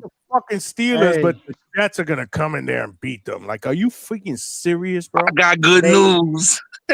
I got good news. I'm about to remix this now. I'm gonna say I got bad news. Exactly, bro. That left him speechless. Look, he can't even talk. What, Monday, Sunday night, you know what I'm saying? And we can go over it. Just remember, I just put a poll up. I just put a poll up. Make sure y'all vote. Do y'all want me to do at least one weekly football show? Yeah. I just put a poll up, man. Right now, 80% of the people that voted say yes, but we only got about 6-7 votes. Y'all got to vote, man. Y'all got to vote. They asked Tip, did you used to play football in high school? Nah, bro. I mean, I did play football, but you know what I'm saying? I did. I was fast as hell. I played, but I was a dummy. I moved to the East Coast, and they almost begged me to play because we didn't have no receivers. And I said, "No, I'm gonna focus on my grade." And then they went out and win the state championship. Man, I should have played. I thought about it like what are we looking at with Tip's camera? Like, really? Oh, my bad. Yeah, Tip. Man, you over trying to show green sections, Tip? Really, like, my bad. I forgot. Nah. I was always a football guy, but I had got it. I got into basketball and I started hooping. You know, basketball, baseball. I was an all around guy, bro. I was an all Yeah, I around couldn't guy. I make just a did. basketball team too short. If my game was a combination of Mark Jackson and John Starks. If I'm streaky, if I'm shooting good, I'm a problem. But the problem is I'm gonna go on a brick fest for a little bit too. And I like to post up and try to play big. I'm not tall enough to be playing as big as I try. So I'll be that guy, the last guy to get cut. Oh man, you play hard, you great energy. You just ain't tall enough. It ain't good enough. That's why I was a basketball coach for a while. How tall are you, Brim? I'm 5'11" and a half, 6 foot. Yeah, I was about to say you're not a short guy. I'm not short, but I ain't tall either. Yeah. Over time, I started to learn, man. Team sports just ain't the thing for me, man. You know what I'm saying? It's Like an individual it's too sports. much ego. It's too much ego in team sports. You know what I'm saying? And you got to Like, rely on I other ain't got people to time do for it. their job for you to have success. So I was, that's part of the reason why I got into boxing. You know what I'm saying? I was like, it's an individual sport. You know what I'm saying? I could take onus and what I do. You can't put the blame on anybody. So that's why I got into boxing, bro. If somebody in the chat I've said, always "Yo, been after this somebody. fight, you have to go to tennis." Nah, bro. We gonna get. We getting into hockey after this, man. We getting Who into said hockey. that, bro? Somebody said that. Nobody. I You just made just that up. brought that shit up. I was about to say. I've been diabolical all day. I'm sorry. I've been diabolical all day. No. You've been diabolical all week. Since you went to the Norman camp, you changed. It wasn't the Norman camp, but since I went on vacation, because the vacation is what set me free. Like I don't have nothing to do. I did it before I was in the Norman camp the day before. Okay, got you. I got you. That's great. Now, y'all know I went to school with John Johnson. That's my boy. Okay. Yeah. Well, I coached against Marcus Camby and Richard Hamilton in AAU. That's how old I am. Wow. Okay. Hold on. We got some. Yeah, I got invited to UConn. I used to go to the UConn state, hoop court. Victor Oladipo. We got Kenyo that wants to join the party. What's up, Kenyo? He's gonna come at me now. Yep. Oh yeah. No. I'm not going at you. Brim. Not yet. Trash take. It ain't trash. It's trash in it's a trash take in your opinion because how you feel about Terrence Crawford and how he's moving, who he's fighting. Hey, my family reunions in Omaha every year for the last 100 years. We're on like 108. Oh, Bud gonna beat you up at the parade for what? No, that's why I'm not going. I'm not going because I'm not a Bud fan. He said I'm not even going. I tell my whole family, I said, hey, guess what? I won't be pulling up. I know I can't go around them. Yeah, we had a street named after us way before Bud. So I see we got Kenya and Kenyo and Tip, two diabolical Bud slanderers. Tip. Nah. They was hating on Tip so hard last time, and I'm like, Tip is one of the faces of the boxing boys. Like he keeps was the show face of going. diabolical Bud hate too. Boy. They was hating on my boy because he showed up in the tank top or whatever.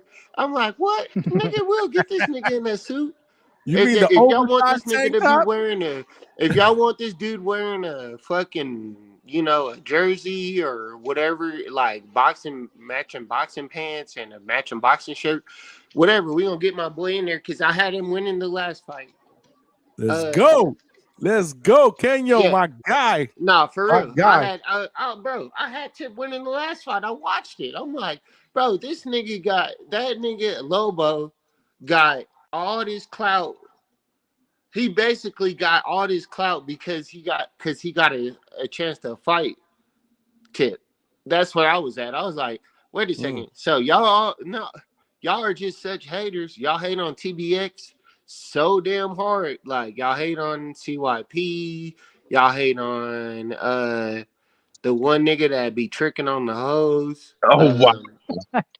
But I don't hate on CYP, but CYP, man, is wild narcissistic though. Like real talk. He's entertaining, but he's wild narcissistic. No, but for me, like when I first came into the show, like I like a lot of the times, I was looking for that CYP tape. Like when CYP calls in, he keeps the show going, just like Yeah, Tip. that's true. He did have the right energy, and sometimes when he made a good take, in my opinion, sometimes they would be great, but sometimes he had them horrible American bias takes too, though. But that's What just you my mean by opinion. horrible American bias takes? A lot of us American boxing fans are delusional. Yeah, correct. What do you mean by that? Correct. All right, so Fucking delusion. we Travelers. like look how American boxing fans have talked about a new way, right? Half of the American boxing fans couldn't tell us 5 fighters below the weight classes of 126, but they have such a big opinion about how trash Inouye's resume is. But when you look at what Inoue did, he literally went from 118 to 122, right? And he went to Nah, I need him 122. to. Oh no, sorry. Go ahead. Okay, Finish. I'm just gonna My say bad. his first fight at 122 was Stephen Fulton, which right now, to me, Stephen Fulton, when he beats O'Shaquie Foster, he's gonna be getting ready to knock on that No, Hall of you're Fame right. door. I had Stephen Fulton because I was like, he never fought nobody like Stephen Fulton, and he pieced Stephen Fulton up. I knew he was gonna beat him up. I knew he was. He's too quick and too strong. But here's the deal. It ain't even about that, because after that fight, because I respected Stephen Fulton so much, I was gonna root for him for the rest of his career. That's why I've been telling him, yo, you're gonna be a Hall of Famer. When you win this, get ready to make your next move, because Hall of Fame is calling you, right? But the thing is, what Inoue has done at 122, he has only been there for 2 years, right? And he has fought 7 times. So that means he's fought every potential No, contender that anybody dude, is on that. no. To And fight then we up 7 here times in 2 talking about years you is ain't doing amazing. nothing, right? Hold on, let me finish real quick. You ain't doing nothing, but we up here giving passes for guys that's been in divisions for 8 years and ain't even unified a belt. We give our American fighters Dude, passes you're not and gonna then hate on hold a Tank, new way bro. to a whole You're not standard gonna that's hate out of on this Tank, world. bro. Quit hating on Tank, bro. That's why. I'm not even talking about Tank. Look, as a matter of fact, the fact that you automatically assume that to be Tank lets you know the hit dog just got hollered on. No, because that's all y'all do is y'all No, bring but I up, wasn't oh, even he talking didn't about unify. Tank. I He was making didn't a general unify. statement, and you hit dog hollered and said, don't be hating on Tank because you know it's true about Tank. And it ain't No, hate. because Tank is a y'all risk-averse make it seem fighter, like bro. because he He didn't don't want to unify, fight. He that don't ain't the even guy. believe in challenging himself, bro. He's a risk-averse fighter. What are we doing? I used to try to defend Tank. I couldn't do it no more, bro. See, I'm No, a person that lives in I can reality. still Tank defend was him, the bro. dude I thought would I beat can still everybody. The only defend person him. that had a I chance was can Shakur. still defend him. Okay, so Yeah, all right. if you want to talk about belts, right? Let's talk about belts. Okay. So Devin Haney unified at 135. Does that mean he's a better fighter than Floyd? Absolutely not.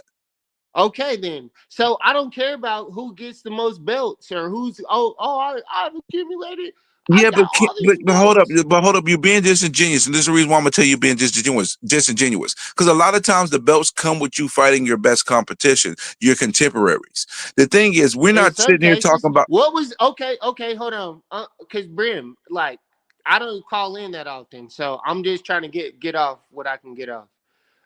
Let's talk about how Canelo literally fought fucking William Skull and became 2 times undisputed since belts matter so much. Yeah, but that's a technicality to some degree because of a belt was pulled from him. So again, context matters, bro.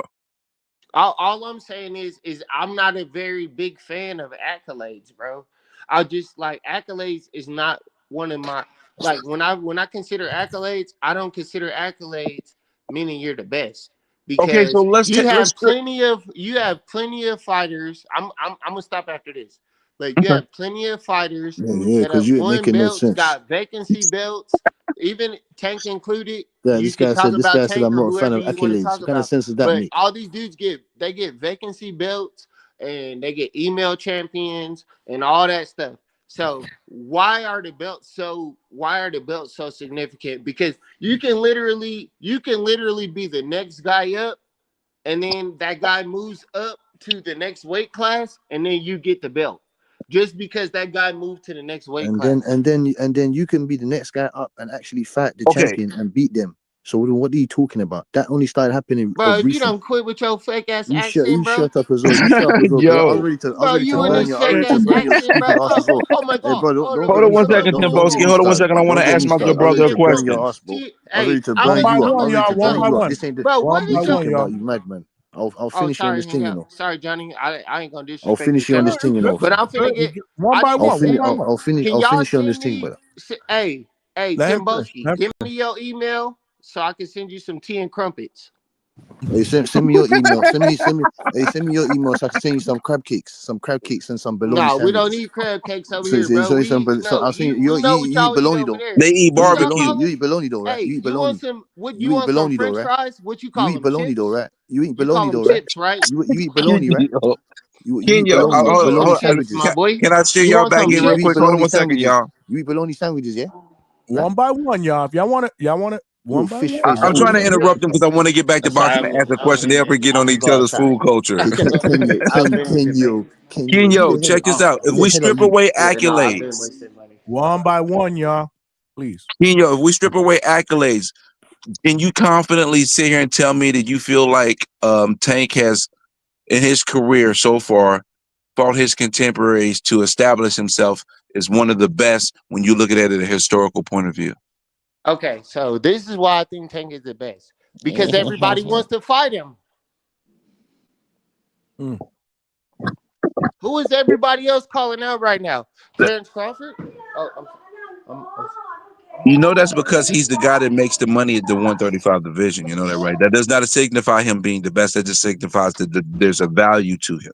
I'm okay, talking about well, what actually I'm fighting saying is contemporaries, and you look at him in a historical okay, landscape. so why aren't people clamoring to fight Shakur? Because Why wasn't Shakur's people? style is not an appeasing style, so it doesn't move the needle. Even though skill set wise he's phenomenal, he is not an action fighter. Skill So set that wise, means he's we phenomenal, watch bro. boxing Are for you crazy? brutality. What are you drinking? Are you drunk? How am I drunk? We watch boxing for brutality. Casuals is what moves the needle for dollar signs. And the thing is, Tank is an exciting fighter when he's in the ring because he is able to knock out opponents, which brings casual eyeballs. Shakur is not that type of fighter, so it's a different dynamic. Again, No, let me do tell you you feel? about Shakur, bro. Shakur is the king of calling people out and never fighting them. What happened? Bro, he sent the whole bottle service to Devin Haney and didn't fight him. When Devin Haney sent them the offer, what did he do? Back down. What are He you didn't talking back about? down. Context matters. Can I tell you what actually happened since you saying he backed down? He didn't like the 25%, so he tried to go to the WBA and try to be able to petition He to make tried it to a hold 35. him like he did the nigga, No, let like me he did finish real the. quick. Let me give you the Go ahead, facts bro. real quick. He was trying to He go from tried to hold him, bro. 25% to He 35%. By He tried was to one, trying to y'all. get us. what he did, One by what he one, did. y'all. Oh, what did Please. he do? What did he do with the in the weight class at 130? Where he fucking went behind his back and out and fucked his whole deal up and made his sure he got paid more than him. What was that dude's name? What was his name? Where he went behind his back?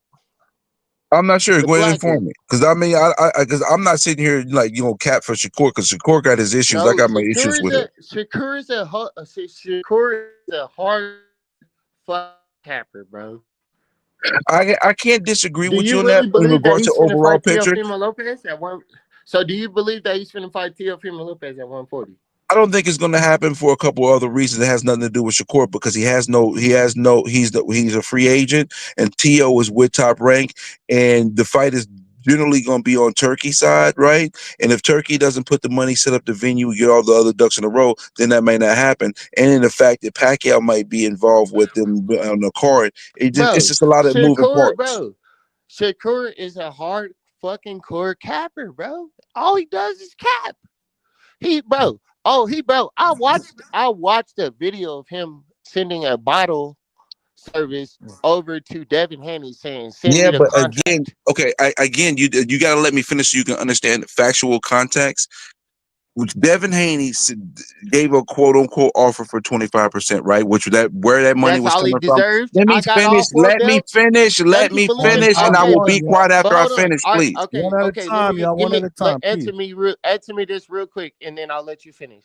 Do you believe in accolades? Do you believe in who has all the belts is the boss? I do believe in accolades. Accolades creates a certain amount of order So and if it I puts send best versus you the a best in some 25% positions. It offer, doesn't always work out that way, but usually it does help you establish a hierarchy and levels of who's good and who's great and who's average. But let me go ahead and finish with the context here in regards to that situation. Devin Haney, quote unquote, sent them an offer. Who was paying for it? We don't know because was it top rank? Was it Matchroom? Nobody was. We don't know. But the fact of the matter is this. It could have been Devin Haney's I'm trying to finish. knows? Let me finish getting these bars off, and I'm gonna be the hell quiet. Shakur went to go petition the WBA to try to get a higher percentage. The moment he did that, Devin dropped all the belts. And the reason why Devin did that, because he had no intention to truly fight Shakur. And the reason why, it came out on his Instagram post from the beginning of the season what his goals were. His goals was to be undisputed, defend it, and then fight Loma, then move up. And that's exactly what he did. Because they didn't have any real money backing to really give a backer on that 25% offer to Shakur. So Shakur went and petitioned the WBA to get a higher percentage, and Devin dropped the belts instantly.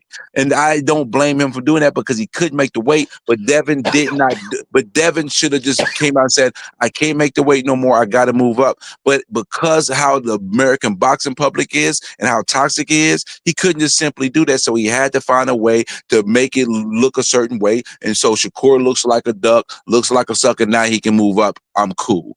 That's the thing that you're not understanding. Okay. Shakur didn't duck anything. The Shakur went to petition to get more money by utilizing one of the sanction bodies. And at that moment, Devin dropped the belts. And then it came out that Devin's plans were from his original Instagram post at the beginning of the year, what his goals were. And his goals were not to fight Shakur. They would have become undisputed, defend undisputed, and then fight Loma. And he did that and then move up. Okay, and that's facts. Okay, can I go? Can I go? Yeah, go ahead, Okay. Kenya.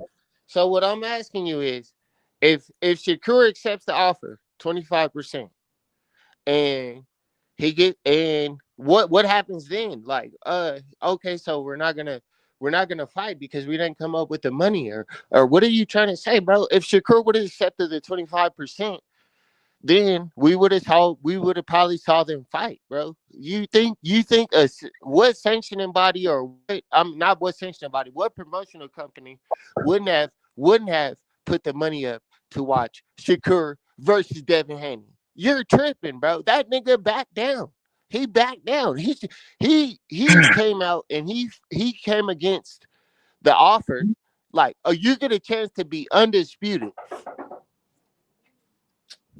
What was that? I agree. He should have called his bluff because he should have called his bluff. He definitely should have called his bluff and did that. But the fact of the matter is that 25% wasn't coming from no one. That was a blank offer with no substance behind it because there was no matchroom money. There was no top rank money behind that offer. And DHP is a promotional company by name and name only. They're not putting their own money up for fights because if that was the case, they would have put money up to make that Sandor Martin fight at that time when he had the belt before he let it go. So again, context matters. And a lot of times we don't care about context because we care about the narrative and the picture that's painted. So who paid for the Regis program? Yeah, it was established that Matchroom was going to pay that fight. It was established. You see the difference? It was established. We knew who was promoting that fight and what they were doing for Devin. In regards to Shakur and Devin, that was not established. So you really believe that there's no sanctioning body or no promotion company that would pay for a Shakur and Devin? Sanctioning bodies don't pay for fights to happen.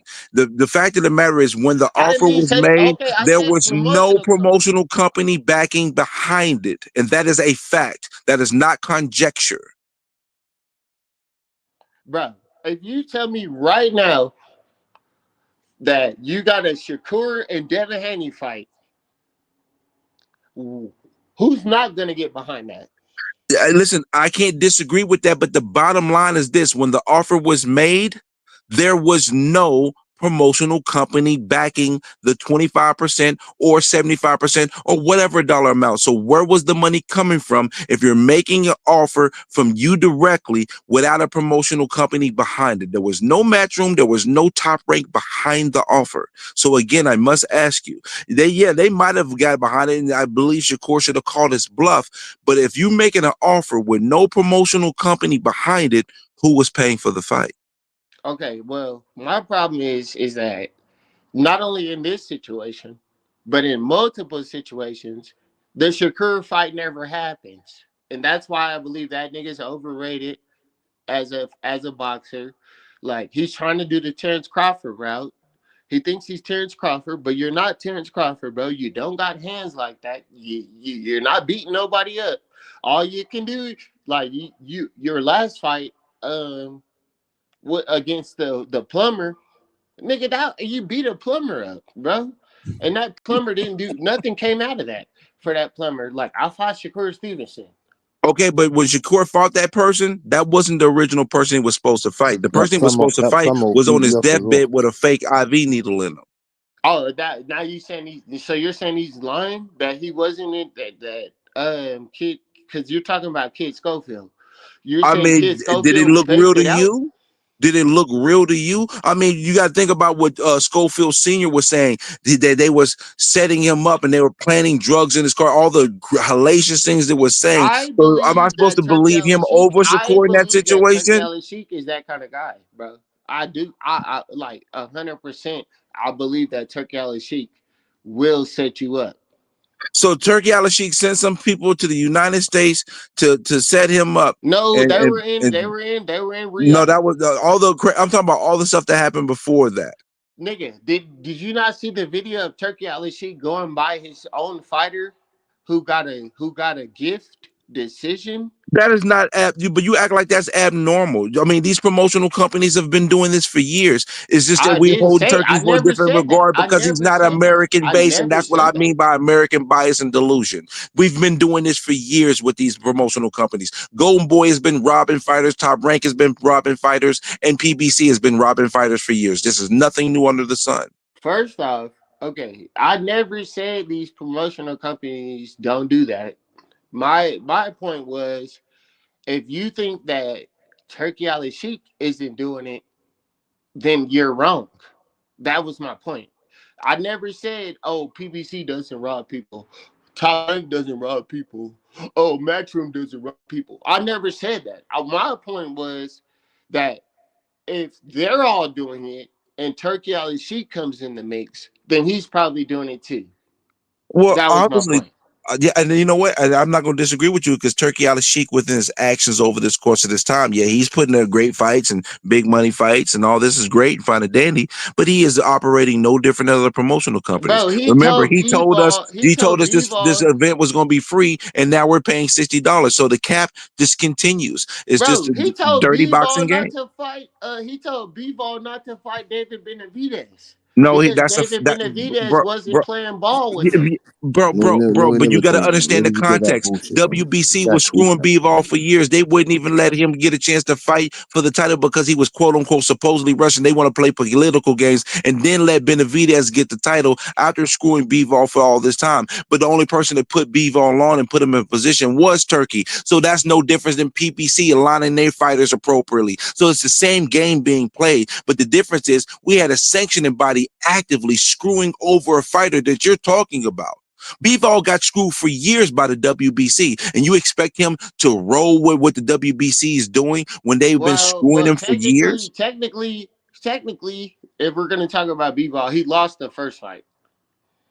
Yes, he did. So, and then they gave him the rematch, and then Beterbiev gave him the rematch. Anything you're saying is irrelevant because all that happened. How is that irrelevant? Are you kidding me? Are you kidding me? Did you just tell me the WBC screwing over Bivol for years is irrelevant? Or what kind of land are you living in? What delusional world are you living in? If it's irrelevant that the WBC was screwing Bivol over for years. What are you talking about? Bro, they played a political game about no Russian fighters for the WBC in regards to Bivol, but didn't do it to Beterbiev when their background's the same. Because Russia invaded Ukraine. I understand that. But what I'm talking about is prior to that, Bivol didn't have the WBC. But he's been boxing longer than Russia invading Ukraine. He's been boxing this whole time. But the whole time, but again, I don't know if you was paying attention, but the whole time when Bivol and Beterbiev wasn't happening, that was Bob Arum pouring cold water annually on that fight since 2017. He poured cold water on the fight every single year. Now it might have been a couple of legitimate reasons behind it because it wasn't any big money because nobody in America was paying attention to these two good pugilists at the light heavyweight division, but Bob Arum put cold water on that fight every year until we got to this point. So again, if you don't understand these dynamics, what are we talking about here? Okay, can we get back to where we was at the beginning? Yeah, sure. Yeah, because basically all I was saying is that, you know, like really I was calling in to tell Tip, like, I got your uniform, man, so niggas can't talk about you being in the white beater. That's what's up, bro. That's dope. That's dope. Did you reach out to him though? Yeah, well, I had him on Instagram, IG, so right? we'll see if he added me back. But okay, good, that's where I originally was at. Appreciate you, Kenyo. That was dope. That's dope of you. Yeah. I'm like, bro, if they need you to get it, if they need you to get a uniform that say Tip Bayless on the back, then we can do that. Cause really, I had him beating Lobo, bro. I had, okay, so this is how I had. Did he cut off? Yeah, tell him to go fix his Obama internet, man. Tell him to go fix that Donald Trump internet, man. This guy wants to come up here. He wants to come up here talking his dumb shit. He can't debate. Hey, Brim knows. He's been listening to me. Me and Brim been going back, chopping out for years. This guy can't debate me about no boxing. This guy's a casual fan. This guy wants to poison the community, talking about accolades don't matter, this and that. You're just talking shit, man. I have respect for Johnny. That's the reason why I don't put your ass in the fucking cooker right now. Do you understand what I'm saying to you? So don't come up in here ever disrespecting me, boy, because I'll make you eat this shit out my fucking hands when it comes to this boxing shit. I'll destroy you. You understand what I'm saying to you? So don't ever disrespect me and don't be coming here talking that shit. Timboski, do you know when I hear him speak, I hear the usual American slant without knowledge. That's what I get. His phone had to have died. It was one of those. Maybe, but his viewpoint comes from a limited scope and without context of situations and circumstances. And it seems like the lack of wanting to know that. And this is the issue that I have with the American boxing fan, because this is what they tend to do. They get it. They get an idea of a narrative and a viewpoint and don't care about new information that's come to them if it's factual. And then if that happens, I'm sorry, where you go, Johnny? No, maybe he just restarted. Maybe he just restarted. Okay. But again, that's what I've been noticing with a lot of American boxing fans.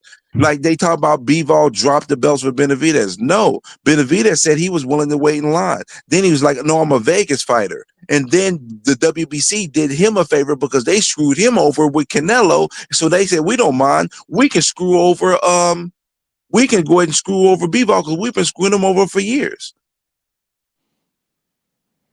But you know, the boxing fans, they can't comprehend things very well. You know, Weedy. I don't know. You've been smoking a lot of weedy. If you're gonna come with the same takes as my brother over here, Kenyo, though. He said, "Weedy, you smoking weedy." I'm just saying, if he got the same viewpoint as the brother we just talking to, he's smoking a lot of weed. The guy's crazy. Don't you hear what this stupid points that he's saying? Can I talk to your son? Oh wow, you hit me with the round one. Oh shit, man! Yo, the chat was going back and forth, bro. I was just dying, bro. No, that had to been his phone died. It was one of those where he. It had to be. No, you know that's cool, Johnny. You know that's cool, Johnny. That's cool, Johnny. And I'm talking about the other round one, not the round one we got here. Not MMA boxing round one. No, that's called a knockout. Yeah, we got MMA. We got round one in the building from MMA in the building. Brim knocked him out. Round none. Round none. Damn, but we fucking cooking. This is part 2. You know we had to do a second show, right? Because the fucking first show crashed out, bro. You know what's so crazy? When I was about to pull up on you, it was messing up right when I was about to pull up on you. Because Two-Tone had me dying with the Star talk. Yo, everybody wilding out when it comes to Star, bro. And I treat Star just like every other boxing pundit. You gotta elaborate. What's going on with the Star talk? Yo, bro, like this dude Anthony, I think Boxing on Border Wars or whatever have you. I'm not sure if that's the case. He was there with his shirt off and he was knee to knee trying to get some play. These guys are like showing out and doing extra stuff. Even Gary Russell did the same thing with his shirt off. They out there doing R&B love song type of poses and movements for Star, bro. Like they looking kind of thirsty out here for Star. Star's married, man. What's wrong with you, bro? They don't care, man. Listen, they see a beautiful girl that's in boxing, and they gonna be like, "Well, we gonna at least try." You know what I mean, bro? Like thirsty, man. You know, yeah, man. Listen, the aqua is needed. You know, we're doing a ladies' night, and Star is gonna co-host with me with Chevy Red. Oh, that's fire. Mm-hmm. Yo, with Chevy Red on, I bet your coach gonna duck. No, he'll be around. He'll be around. Oh yeah, because they I guess they like to abuse each other. Is that what that is? Let me find out. That's all I got to say. That's all I got to say about that one. Round one said DHS round one, not TBV round one. Yeah, but what you're VHS round one. VHS round one. This is nasty. Oh shit, man. Oh shit. Round one. Yeah, I've been diabolical all week. You're right. It might have been me. I don't know. It might have been me doing it. No, you've been on one. You've been on one. I'm not saying that in a bad way. I'm just saying I I was know. like, I don't know if you saw my monologue yesterday. What did I do in the beginning or at some point in the show where I was like, my man Brim went on one. He been making his rounds, doing the crash outs. He done crashed out here 10 minutes on the panel. He crashed out on Macau. I wasn't shitting on it. I'm just saying. Then he goes back and forth. I was like, that's what I'm talking about. And forget it. The chat went crazy. They said it was because you went and saw Senior in them. I know they always do that to me, and the thing is, they'll call. They talk about I'm holding the spit bucket. They just dog me out. And the thing is, this whole time I've been, you know what really I think the bond for me and Senior kind of, because I was rocking with them before anybody was talking about Norman like that. You know what I mean? Like I was on Mark Nash's panel. Shout out to my brother Mark Nash when that Quentin Randall fight got made, right? And I've been watching him since he was over at Salitas Promotions, right? So I've been around. But what happened was with the whole boot situation the first time, I was privy to a little bit of information that none of y'all knew because nobody knew about the fight till August 22nd when Boots did his YSM interview. So I was able to piece together the timeline, see what happened with Karen, see Eddie being pissed off about Karen pushing for that Mando on the 19th before the public knew. And then when Eddie played his games and Senior didn't know he was getting played a little bit, I asked him a couple questions, got some information. Went to Rachel Dornaire. She confirmed it with me with Daryl Peoples. I read the IBF bylaws and found out the truth. And nobody believed me, and everybody called me a fanboy. That's how it all started because I looked at the truth and found out what the truth was. That's what really happened. Because I know what the truth is. I'm not going to, Boots is not a duck. Norman's not a duck. Because Norman Sr. was still trying to negotiate. I remember if you can see a tweet by him on Twitter, which he don't even tweet like that, saying that I'll take the 1.7 at the neutral site. But Eddie Hearn had already walked away. And the reason why he walked away is because Karen killed the fight 11 days early. Because he put in paperwork to force the issue for the date. And because Eddie Hearn didn't submit 20K, and the extension paperwork by the 20th of August, the fight was dead. So when the public found out, the fight was already over with. It was already not happening. Because if the fight would have happened, Daryl Peoples and them would have stripped Boots from the belt. But nobody cares about those facts because the narrative was so popular. Correct. That fight was never going to happen. Never. Facts. Never. And even if it did happen, Norman had to have surgery, so it was dead in the water regardless. And the second time was even worse. Mm-hmm. But don't get me started. No, I know. It's not Cap King KO. I knew about stuff that you didn't know about King KO. I knew about I know stuff that you don't know, King KO. I know when the first day they was even offered the fight, and they was only offered $750K the first time. You know what they offered Stanley Onis? 1.5. His team didn't even bring the fight to him. He said publicly, I didn't get offered a fight, and then his team said, yeah, you was. It came out that he was. They was offered 1.5 and didn't even bring it to him. Barrios was offered 1.8. They completely denied it. So the only fighter that came to the table with a short timeline to make a fight with a mandatory coming was Brian Norman. And they only offered him 750. No. Clark said something about different payday. No. I'm on the panel, bro. That's a different part of the conversation, Malcolm. I'm trying to tell you something, but you know what? I'll digress. I'm going to let y'all believe in the narrative and don't care about the truth. Y'all got it. Don't even worry about it, bro. That's over with. It's over with and done with. Because when Norman wins on the 22nd, his resume will be better than Boots already. In 3 almost 4 year gap. How you love that? Okay. And Boots still got a path to do great things, though. I don't want to shade Boots because I ain't got nothing against Boots. Nah, Boots is that dude, bro. And Devin too, man. Like I said, man, be like people. Boots think we can be shit on that him. dude. We They don't crowning him shit on before he's done it, Devin. but yeah, Boots can We be don't that dude. do that. We don't shit on fighters at DHS. We don't shit on fighters at the Hangout spot. If you say so, Weedy. Just because we pick a fighter or we don't That pick happened. a fighter, These guys don't listen at all. They asked me if he was injured while negotiating. That happened after the fact, goofies. Oh, Man, y'all don't listen well. Y'all listen to respond instead of listen to comprehend. I'm not reading the chat. Hold on. I'm reading the chat because they always keep on. I'm not lying to you, Roger. That I know the date of the first offer, dog. You don't have no idea what that is. I know what happened with the IBF bylaws. Why? Because I read it. I studied it. I've read the IBF bylaws. I've almost read the whole IBF bylaws. You have it. So how you gonna tell me? And the thing is, you tell me I'm lying. Go tell Daryl Peoples he's lying, because that's who confirmed my information. The president of the IBF. So don't argue with me. Argue with Daryl Peoples. The damn, if Senior was listening, he would jump on right now. Guarantee he would send me a text, send me the link. But he's not. He's probably I was busting his chops when I first met him too, because I remember I don't know where it was. He was like, I was fighting by myself. I said, hold up, you wasn't fighting by yourself, because I'm the one that presented you information in the beginning. I've been fighting for you because I know they did you dirty. What are you talking about? No, because Norman was talking about, I've been putting on this campaign fighting this whole time, and I've been fighting by myself, fighting all these people off. And I said, hold up, you wasn't fighting by yourself. Because when I found out the information, I said, I'm going to fight with you because I know something ain't right. Because I was the very first person to tell Norman Sr. I would have took 1.7. I was the first person.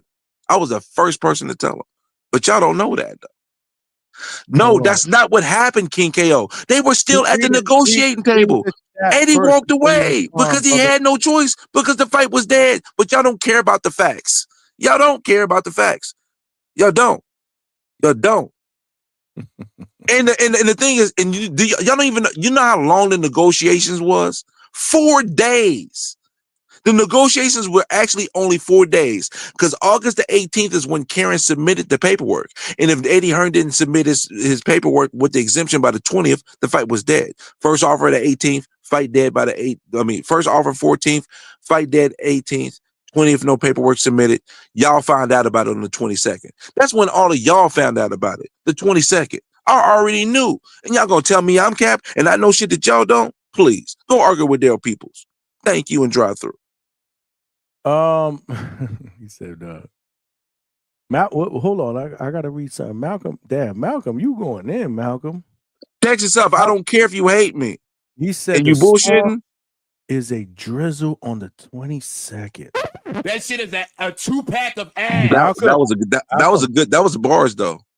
Malcolm, control yourself, because you probably will be on the panel for that live fight. That was bars though. The storm is a drizzle on the 22nd. That was bars. You can't hide. You got a list, and I haven't said anything. I don't have a list, but I don't either. I got bookmarks on Twitter though. It may not be good for you. You better hope I have sympathy, man. Johnny, my bookmarks on Twitter is like a mile long. It's a mile long. And I'm just gonna go to him and comment, but I'm gonna come up with a couple little basic gifts, because I don't want to talk too much. I just want to do a baby rub in and then go back to celebrating, because I already know what's about to happen. But it's cool. No worries, y'all. Devin's still a great fighter. Listen, man, this is why I'm talking about this fight is gonna be epic, man. I'm capping for the Normans. No, I'm the one that found out information today he didn't even know. Yeah, but that's cool. You got it, King KO. You got it. You know it all. You just like the rest of the public. Y'all, you found out late. You see, Malcolm said alcohol solves all the problems. Look, I'll start drinking if he loses, and I'll stay on. Yeah. All right, well, listen. Go get prepared to go get your favorite bottles. Yeah, don't have no Modelo. You need some strong shit for that. Yeah, you can get Jack Daniel's honey with ginger ale. It's kind of smooth, so it hit you quick, but it's smooth, and you can drink a little more. Which one? The honey Jack with ginger is good? Yes, man. Ginger ale with honey. Jack Daniel's honey. I've never had the honey with ginger. Oh, ginger ale is a move, bro. The thing is, it's so smooth because when you do it, you can do like 3/4 Jack Daniel's honey and only 1/4 ginger ale, and it's smooth. But it'll mess you up because you know it's a light mix. Your chaser is a light amount. So see, I've done with ginger. I do or I've done in the past. What's that other one? Jameson and ginger, man. I don't know what it is with Jameson. Jameson it's cool, you know. That's what I've done in the past. It's not my Jameson's go-to. cool. Not my Give me a favorite alcohol beverage. Give me a. I'm not really a alcohol guy, more of a beer guy. Me neither. When I'm in the mood for it, give me a good old fashioned though. That's my shit. A good. Gotcha. Yeah, I drink like maybe. Make it though. I drink like once every month and a half, every 2 months. Like this is the most I've drank in a while. I had a glass of wine a day, and I had I had a small bottle of Jack Daniel's Honey 3 weeks ago. That's a lot of drinking for me. Hey, listen, you're on vacation, man. Enjoy that shit. Alberto said Bill got to go buy a casket. His son getting sparked November 22nd. Okay. I don't want him to get no casket now. I don't want that to happen. We don't want nobody dying, but still. Yeah, we don't even want to. We want him to be able to wake up within 3 or 4 seconds. Maybe 10 seconds. Maybe 10 seconds. Nah, I'm just joking. It's gonna be epic, man. It's gonna be absolutely fucking epic. It really is. And the talk is making this fight is the main event type of talk. But I think that's because Jordan is, you know, a foreign fighter. Why this fight is not the main event? I mean, I'm not going to shit on it. It is what it is. I don't care. As long as it don't make a difference. My thing is this fight should have been the main event. Especially well, you remember it initially was. Exactly. You're absolutely right. Malcolm says send the link. Hold on, he want to jump on. Malcolm, he coming back. He coming back. Yeah, Malcolm in the middle. He coming back to spit bars, man. Timboski, you good or you fell asleep, bro? Because I know there's a time difference over there. Yeah, it's like 5 o'clock over there. No. I'm in the building. You fell asleep one time on my panel, didn't you? No. That wasn't me. that wasn't me. That was I don't know who that was. You were on here one time. People like, yo, man, I think Timboski fell asleep on you, man. No, I'm in the building. I'm like an owl. I'm in the building. What time is it out there, Timboski? It's 20 to 7 in the morning. In the morning? Yeah. I just want to give you a hug, man, for rocking.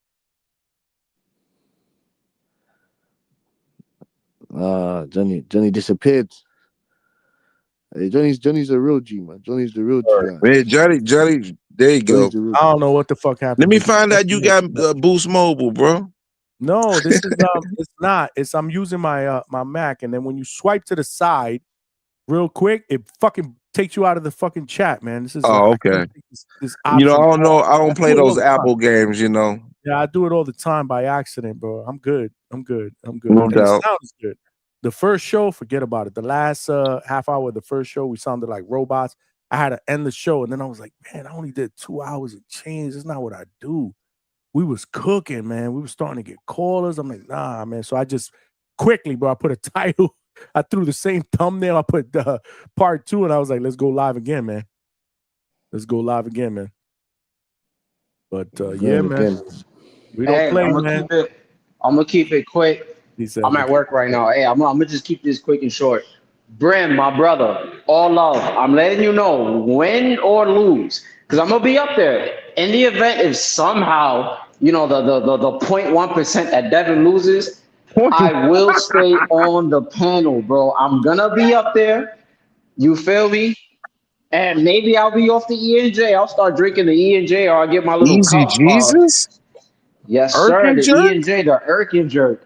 If not, Margarita Malcolm will come out. I'll get the cut water, the lime joint. Oh, Malcolm. He coming out, bro. Malcolm. If you're going to get Margarita, go get you some Cayman Jacks. I like to drink those, man. Get the assorted ones, too. You feel me? But a nigga will definitely stay. I'll take my crow, and then I'll explain what went wrong. No crazy narratives. You know, it is what it is. But, yeah, man, the storm turns into a drizzle. November 22nd. You know, I highly suggest on the 23rd, you just do an NFL show with Tip Bayless so you can kind of ease up, Johnny, you know. But, nah, that's all I got to say, man. I'm going to get off. It's all love with y'all. You know, I love this. I love the debates. Shout outs to you, Johnny. Shout outs to you too, Brim. I love your takes, man. And shout outs to Timboski, man. Shout out to you too. As you leave, I want to say this to you. You know, when a hurricane gets in warm waters, you know it gets stronger and it turns into a Category 7, and you can't make it a drizzle. It's going to destroy the land. Yeah, man. But yeah, remember it gets weaker on land. And November 22nd, man. DHP, we are continent. So good luck with that, bro. What kind of continent are you? It look like you a baby island to me. Pangea, baby. Pangea, baby. Google it, man. Pangea, the greatest continent of all time. All the land masses into one. That's DHP, man. We a unit. Stock chasers, call in, bro. I'm out of here. Yeah, stock chasers come here and back up Malcolm Caffrey. Malcolm, fam. Malcolm, Malcolm, you might see something similar to this. Just saying it. You may hear him. Down goes Frazier. Down goes Frazier. Down goes Frazier. It might not be down good, goes Haney. Down goes Haney. Have we made our prediction yet? Hold on, let's make our prediction. What's your prediction for the fight, then? Prediction? Yes, prediction. Pain. Gonna be pain, y'all. It might not be good. Oh, so Johnny, you're convinced that obviously, Yes. I know, yeah, you have Brandon Jr. by destruction. It seems like. Yes. Who do you got, Timboski? Timboski, I've been in camp, bro. He's different, bro. Yeah, for real, I'm telling you, bro. Different, man. So let me ask you this now, Johnny and Brim. So Johnny and Brim, you're saying he's different. How? In what sense are you saying he's different? When? How am I? That's what I'm saying. When I'm because that's what I'm saying. I'm looking at it from a stand viewpoint of there's different intangibles that go into this fight. We have not seen Devin Haney at 147. No, we have not. We don't really know if the power will carry up because we've seen power carry. He didn't have no power to carry up in the first place. Let me go first, Brim. When you finish, but we don't know if his power will carry up to 147. He had soldier surgery at 135. To me, hence why he couldn't really get off the power that he needed. Plus, he was cutting so much weight down there, Brim. Why you're saying he didn't have no power? I believe Devin Haney's got respectable power. Brian Norman Jr.'s obviously got just stronger out of the two. In my opinion, he's way more stronger than Devin Haney. Brute strength, core strength. You know what I'm saying to you? I believe that he's got a better chin than Haney. In my opinion, maybe he's more athletic than Devin Haney. But like I said, the intangibles count on the other side of Haney being the more experienced. He's boxed more rounds. Brian Norman Jr.'s, has he even fought 12 rounds yet? Has he fought on that world level yet? No. You know what I'm saying? He's fought 3 12-round fights and none of them made it to the 12th round. Well, again, in boxing, you don't get paid for overtime. You do no, what you no, need. no, you don't. But Johnny, but we have to understand that if Devin Haney, if Devin Haney drags it out or makes it a puzzle where he has to try and figure him out. Does Brian Norman Jr. have the IQ? Because he didn't show me that in Boca Chica fight. He didn't show me that in Quinton Randall fight. All right, you want it first, Johnny? Because I got a mean response for this. I mean, yeah, no, go ahead, go first. I'll go. All right, so the intangibles. Devin Haney does have some phenomenal intangibles, and another thing I want to include too, the benefit for Devin Haney, they're phenomenal game planners. Phenomenal game planners. They game plan better than others. But I'll ask you this: who has the mental edge going into the fight, Timboski? Who has the mental edge? Yep. Timboski, before you answer that, can I just read this because I've been so bad with this? CJ Rich, Boxing and BS. If you're on, I apologize. He sent this a long time ago. He said for the tea and crumpets. That was for Timboski. All right, so going into this fight, who has the mental advantage? Go ahead, Tim. Oh yeah, no problem, man. Listen, and crumpets are nice, by the way, and get yourself a nice warm hot chocolate tea, fam. You like that as well, fam. But like I said, who has the mental edge? Well, I'm not a delusional fan in this aspect. We do understand that Brian Norman Jr. seems to be on a storm right now. He seems to be on a whirlwind of a run right now, tornado storm of a run. He seems to have the mental edge. Devin Haney is coming back, knocking off the rust against Jose Ramirez. It's still to be seen yet if he is in the right state of mind when it comes to going up against this fist of a puncher in Brian Norman Jr. You understand what I'm saying to you? So, in the mental edge category, yes, Brian Norman Jr. has the mental edge, in my opinion, in this one. But like I said, Devin Haney is a very sturdy opponent when it comes to, testing himself when it comes to using his mental edge in this one, because he has tried to get underneath Brian Norman Jr.'s skin. You understand? And then he did nothing to Brian Norman. I'm gonna tell you what he did. He's gonna pay for the sins of his father. That's what's about to happen. But so boxing. If you talk to boxers, amateur or professional, they'll tell you the mental aspect of the boxing is 50 to 80% of the fight, right? So you're telling me he's moving up to fight a bigger guy. You notice athletic, you notice stronger than him. You know that he has a longer reach, so the things that Devin Haney would take advantage of versus the smaller fighters he's fought, he doesn't have. And he has the mental advantage. And on top of that, both of these guys were normally around the same size, but Devin Haney shrunk all the way down to 135 to have an advantage. But Brian Norman instead started to fight his career near the normal weight because they were more confident in fighting the fighters their size. And you're telling me that Devin Haney's going to move up to 140 and 47 and confidently beat Brian Norman with ease? No. And here's another part. Those fights that you talked about, legitimate things. But the thing is, if you've been someone that's been following Norman like I have and like Johnny has and has been paying attention, you'll notice that a switch flipped for Brian Norman. There was a personal decision that was made by him in regards to his career and his actions and how to cultivate his skill set to go to the next level. That's why he's looking better, because he has made a decision to improve himself to the point where he gets to that world level and works towards that greatness level. And when I sat down and talked to Brian Norman, if I mention any outside elements to him, he'll tell me, I don't care about none of that shit. I don't want to hear that shit. You know why? Because his focus is on his internal, what he can do, how he can control it. So the only person that can beat Brian Norman is Brian Norman, no one else.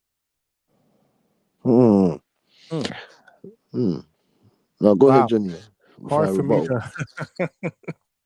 It's a hard act to follow there, but the one thing I will throw in there is that you said we said that he's different, right? I've seen it. I've seen he's different. You're like, why is he different? Because he hears everything that everybody is saying. He's heard it. He's accepted it. And now he's taking that mentality like, okay, if that's what they think, like he's heard all this bullshit. Because let me tell you something, the people that called in the boxing voice here and all this other stuff talking about that he's comparable as far as his feet to Regis Prograis, which is totally fucking cap. He's heard that. He's heard that. Okay. And he's preparing for that. He's preparing for that. He's coming into this fight with a lot of momentum, right? I mean, he is. If you really look at the two in comparison, who's coming into the fight with more momentum is Brian Norman Jr. And I'm not saying that because it'll make a difference, but momentum counts in the sport of boxing. We live in a what have you done for me lately world. Of course. Devin Haney won his last fight, and people were not impressed with the way he fought because people have the perception that mentally he's gun shy based on what happened against Ryan. I don't know if that's the case. We will figure that out. But I will tell you, if it is the case, it's a totally, totally bad matchup for Devin Haney because this man is 24 years old.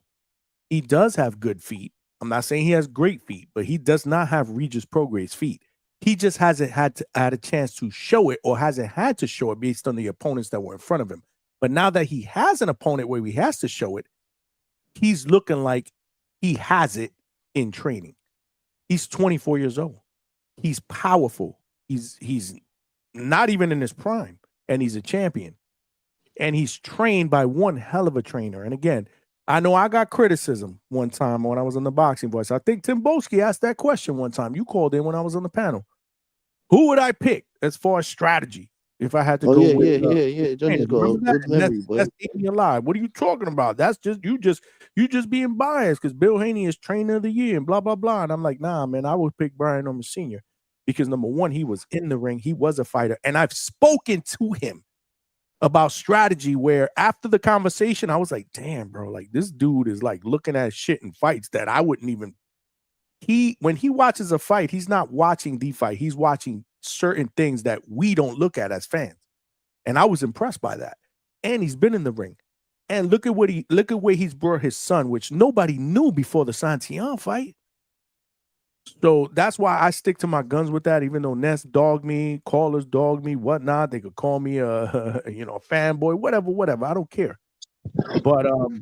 But I've been around it, like I said, man. And again, I'm not telling you all of this to tell you that you should bet the house to say he's going to win. I don't know who's going to win. That's why we fight the fights. But I will tell you, man, that whole narrative that Devin Haney has more experience, he's more skillful, whatever. I don't know if this is a fight. And Devin Haney at some point in this fight will have to fight. Brian Norman he's not going to do what Devin Haney is not going to be able to do what he did to Ramirez, because Ramirez and Brian Norman Jr., as far as footwork and youth and what they bring to the table, are two different fighters, especially at this point in Ramirez's career. Which is why I'm going against Norman, because Brian Norman Jr. is another dude that'd be like, you know what? If they think I can't do that, I'm going to fucking prove them wrong and I'm going to try to do it. That's just the type of person he is. So that's why I would pick him. Okay. That's just my opinion. That's just my opinion. Can I add one last caveat, then I'm going to be quiet too, because I'm starting to get sleepy, but I want to add this. When people say that he's Regis, this is where I know that they're not paying attention to the sport of boxing. Because I know Norman Senior knows a shitload of me more than me, but I do know what I'm looking at. Sometimes I'll watch a fight just to look at their feet, pivoting position, look at their hands, look at some of their techniques. But Regis Prograis, one, is on the back half of his career. Two, never was a strong come forward fighter. He's a strong counter puncher. So that means if you fight a boxer, when Regis fights a boxer, he struggles because he's not a great lead foot fighter. He is similar to Teofimo Lopez, but Teofimo Lopez is so much more athletic. So that means Teo can get away with things that Regis can't. And are we forgetting how Regis looked to fight before Devin Haney versus Zorilla, which most people thought Zorilla won? Why? Because Zorilla decided, I got to fight a different way. And he boxed him because he knew Regis was not a good front foot fighter. We know that Brian Norman can fight on the front foot, right? But we also know that he can fight on the back foot. Why? Because he set traps of fighting on the back foot against Cuevas. He set traps fighting on the back foot when he was actually pawing and doing guard manipulation versus Santillan. So I know that he can do a combination of them both. Now, I'm not going to sit here and say he's the greatest world beater ever when it comes to footwork, but I know that he has the ability to do basic, solid things with his footwork when it comes to pivoting, cutting off the ring, utilize a certain amount of speed, and being able to fight as a boxer puncher, because he is not a brawler. He is not a one-dimensional pressure fighter. Sorry about that, y'all. That's my mom's house, so it's alarm stuff. He's not a one-dimensional fighter. He's not a pressure fighter. People talk about Brian Norman like he's a pressure fighter, but he is a boxer puncher. And the star is about to be born, and y'all going to see the dynamics that I have been aware of for the last year and a half, 2 years. And like I said, So it's a wrap. That's our take, Tim Boski. Oh no. That was excellently well broken down. You know what I'm saying? I hope the community enjoyed that one day. You know what I'm saying? There was definitely some points in there that people can write down and take into consideration. Like I said, man, let the best man win. What annoys me about this situation is that the loser will get discredited in some way or fashion, which annoys me, because if Brian Norman Jr. wins, they're gonna say he was a hype job. Sorry, if he loses, they're gonna say he was a hype job. They're gonna say he wasn't that good. They're gonna say, oh, he needs to go back to fighting the top ranked cans. Instead, he should be getting credited for fighting someone like Devin Haney. Instead, he should be getting credited to keep going forward in his career. You know what I'm saying? If Devin Haney loses, you already know what they're gonna say, Johnny Himbrim. Oh, he was never the same. He needs to maybe move back down to 140. It's just stupid shit like that. So, like I said, man, it's a very interesting fight, very intriguing fight. You're right, but we're gonna try our best not to tolerate that bullshit over here. Yeah, that's Brian Norman Jr. loses, man, and we're gonna give Devin Haney credit. We're gonna make any excuses, bro. That's not what we do here, bro. Yes, but he is fighting a guy that was on the pound for pound list at one stage. You understand what I'm saying to you? This is not no easy feat. You know what? Walk in the park for both fights. See, I hate you, right? Because I hate when fans do that, and Tim Boski is absolutely right. Like, they'll say going into the fight, "Whoa, this is a 50-50 fight," and blah blah blah. And Devin Haney skills, and blah blah blah. And then all of a sudden, let's say hypothetically, if he loses, oh, he was washed up. He was never the same after the fucking Ryan fight. No, we can't do that shit. If we going into the fucking fight and most people are thinking that this is a 50-50 fight, or most people are picking Devin Haney to win because he has more experience, because he's more accomplished, because he's been in with the better names, blah, blah, blah, because he's moving up to his national weight, his natural weight, and he doesn't have to weight drain himself. No, then we can't do that shit. If he loses, you got to give Brian Norman credit, vice versa. Like, nah, see, you're right. That's going to be the narrative, but we're going to try to fight at the Hangout spot. We will fight back at that bullshit because I've done it. I did it with Canelo and Crawford. Going into the thing, I did how many fucking polls? Who do you think's going to win? Who do you? 65% believe that Canelo is going to win. Then all of a sudden, when Crawford cooks him, Canelo was washed up. No. Y'all wasn't saying that before that. Stop the fucking shit. Y'all was saying that this is a 50-50 fight or whatever it was, blah, blah, blah. So if Canelo loses or Crawford, whatever, you got to give credit to the winner, and you can't just lose. Like, that's what we try to do here. I don't know what about other boxing platforms. I don't know, but here I kept on with that. No. Y'all got to stop with that shit because I got the polls. I saved them. Listen, if Devin Haney wins this fight, he gets even if it's Tom and Jerry, it don't matter because it's Norman's job to win. If Haney wins, he wins. Period. He gets all the credit in the world from me. There's no excuse. That's what I was going to bounce back on. And the last part I want to say, and this is where I know Mexican boxing's an idiot, and this the American stupidity. I'm sorry to call him out his name, but I'm just sorry when you say dumb stuff like this. They say top rank hype job. Are you realizing the top rank's record against PBC fighters or against a lot of these other staple fighters is like an insanely positive one? And most of the Hall of Famers that we talk about started at top rank, and y'all talking about this top rank hype job bullshit. Like top rank ain't cranked out the most Hall of Famers ever. Like, what is wrong with you guys? Like, are you guys that delusional? Not just that, but how is he a top ranked hype job when they was had themselves to lose? The plan was for him to lose against Giovanni Santillán, who was coming in undefeated. People were calling him a killer because they had just walked over Alexis Rocha. The plan was they already had a fight for Giovanni Santillán. First of all, he had to go to his hometown. He was undefeated. Nobody really thought that Brian Norman Jr. was going to win that fight. And what did he do? He cooked. He cooked in that fight. He beat the will out of Tio was going to get Santillán. What was that? Tio was going to get Santillán. Did you know that? Yeah, that's what I'm trying to tell you.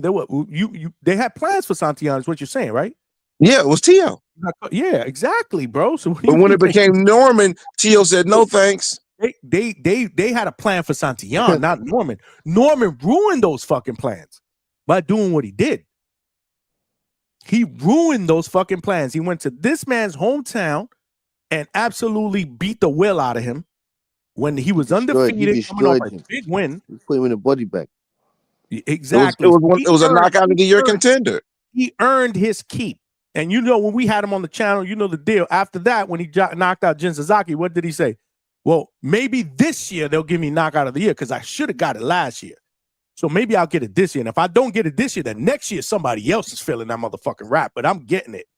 That's the type of mentality he has, bro. He's just not right. Hey, listen. And I say that because I love him to death, bro. I've told him that in his face. There's something wrong with you, and he laughs. He mad, and he's so old school. Hey, listen, Brim, listen. He's so old school for as young as he is, bro. This is what makes me laugh. That's what I'm saying. He's an old soul. This is why I love Brian Norman Jr. and his dad of how they are. They don't believe in chains, and they don't care about clothes. And you're not gonna see Brian Norman Jr. in the club. You're not gonna see him in the club with 20 bitches and bottles. That guy's gonna be at home, ripping the engines out of cars, doing 1,000 sit-ups, doing 1,000 press-ups, and he's gonna go in the gym and hit the bag for ripping out the engines out of the cars that we give me because people have been talking about he gonna be when he lose he gonna go tell Norman Senior to have him he gonna be working on engines after the fight. That's why people have been saying to me. Well, he's gonna try because the champ, that's my brother, man. He my guy. So after the training on one of the times that I went over there, he went, took a shot, whatever. He came out. We went to hook up for dinner, whatever. All of us, and he came out the truck. I was like, damn, I said it playing around because I know how he is. I'm like, yo, where's your fucking gold chain at, man? Like, you chilling. He looked at me like, bro, I don't do that shit, bro. Come on. I was like, I told you, man. That's how it is. The fighters, when they're not fighting, training, they come out with the bling or whatever. He's not built like that, bro. He just he's gonna wear a white t-shirt, a black t-shirt. Fight. That's it. I just want to be great. Line him up, I'm knocking him down. That's the mentality. It's if people know him and really, really study him, or whatever, he's really a hard guy to root against. I mean, you're gonna have your favorites. I get it. Like I said, shout out to Dev, man. I appreciate the fact that he whoever it was, I don't really care who it was that made this fight. I don't care. I don't get into none of that bullshit. The fact is, this fight is made. It's the most we've been talking about this fight. What every show, Brim? Every fucking show since July. Yeah. You know what though? I say this though, Johnny. Guess what? Boxing would be better with a Brian Norman Jr. victory because the world of boxing doesn't grow with a Devin Haney style. Well, I mean, yeah, I mean, that's our opinion, and I'm sure most people will agree. But then there are going to be some people that disagree. I get it, but I agree. I mean, it's a fan friendly style. He's a very, very easy person to root for. You know, based on his demeanor, his personality. If you sit down and you have a conversation with him, you realize that this shit is not a persona, man. The kid just loves what he does, and he just wants to be fucking great. Like he talks about the great fighters of, he knows it. We've had interviews where we talk. He was like, man, we talk about old school. We'll be here for 2 hours. He loves to talk about the greats from the past. He's a student of the game. That's why I guess we got along so well because I'm much older than he is, but we're like this, and it's just, I'm telling you, man, it's just, hey, listen, win or lose, man. You know, he's great for boxing, bro. He's great, and he's on the radar. Yeah. Right. His future is bright. One loss, one victory. It doesn't. This is a fucking problem. We don't care. That's what I'm saying. That's what I'm saying. We don't care. One loss, one win, whatever. It don't really care. doesn't define anybody. Right. Exactly. But he's going out there to win. I'm telling you right now, and this is why we're looking forward to that fight. The goal and the objective is always to win. You understand? Nobody wants to lose, but there is going to be a winner and there's going to be a loser. And who knows, Johnny? Who knows, Brim? It could be a draw. Who knows? It could be a draw. You understand? And we might get a great rematch. Who knows? It's just the fact that we cannot throw away these fighters once they lose or if they Amen to that. You know what I just realized though, how disingenuous some people are though, because they'll be like, oh yeah, they saved him from Boca Chica. Like they didn't realize, like they didn't see the same fight. Like after Boca Chica got that knockdown, which was a clean shot because Norman was lunging, no doubt about it. Norman started beating his butt right after that. He started beating his butt right after that, right? And Boca Chica fouled him like 4 times. He fouled his way out of the fight because he started getting beat on right after that. But nobody cares about the facts and watching those fights. They get a narrative, get a picture, and they roll with it. And that's why some American fans are so goofy and whack. And you said that he's easy to like, but here's the sad part, Johnny. American boxing fans and American boxing landscape and American landscape in general likes the bullshit more than the real. We like all that flashy, goofy, dumb shit. This talking dumb shit. They like all that shit more than the fighters fighting. That's why American boxing is soft as it is, and then you see the rest of the world is doing better in boxing because they have guys that just want to fight. Here in America, we got a bunch of pussies. I'm sorry, excuse my French, but there's a lot of pussies in boxing in America. The American boxing fan and the American boxer is trash now. We care more about the TMZ shit than the actual fights. Insane. I hear you, man.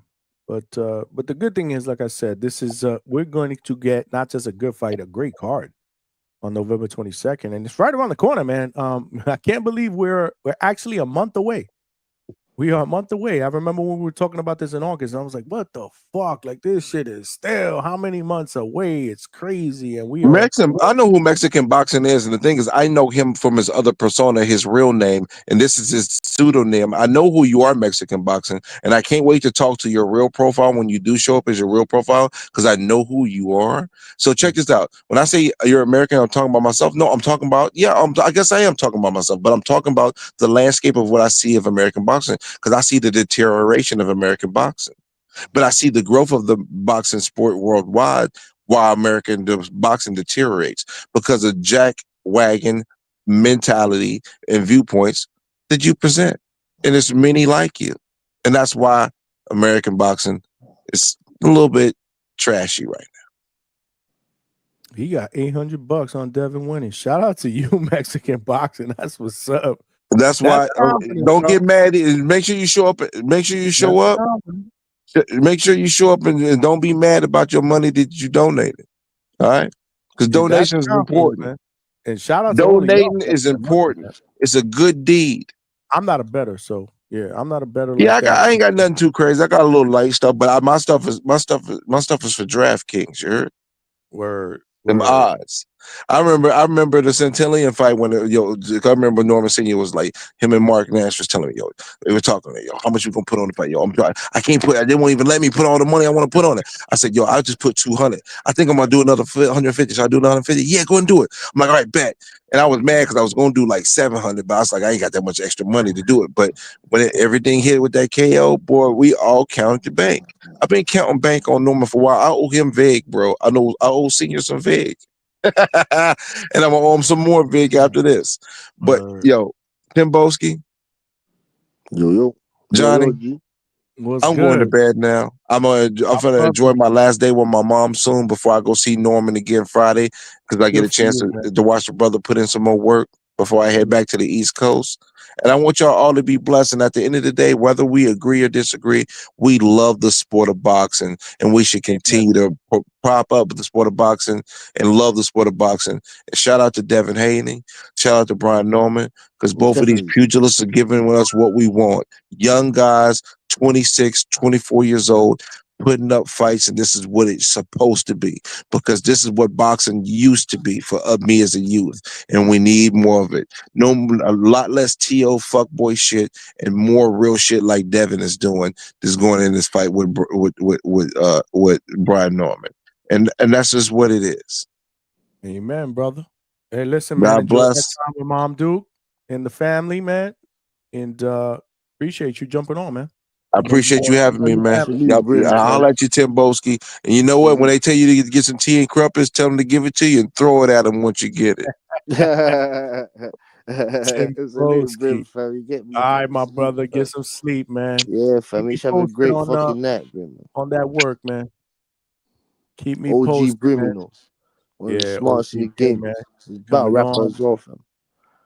Tim Boski, I love when you jump on. You hardly ever jump on though, but anytime that you want to jump on, you are welcome, brother. You know, you family up here, bro. I appreciate Johnny, fam. You family, bro. You family. Listen, man, this is just at the end of the day, man, this is what we do here at the Hangout spot, bro. It's chill, laid back boxing talk. We can voice our opinions. We could give our perspectives. I mean, we're all passionate boxing fans. We love boxing. We're talking about the sport that we love. We're doing it in a laid back environment.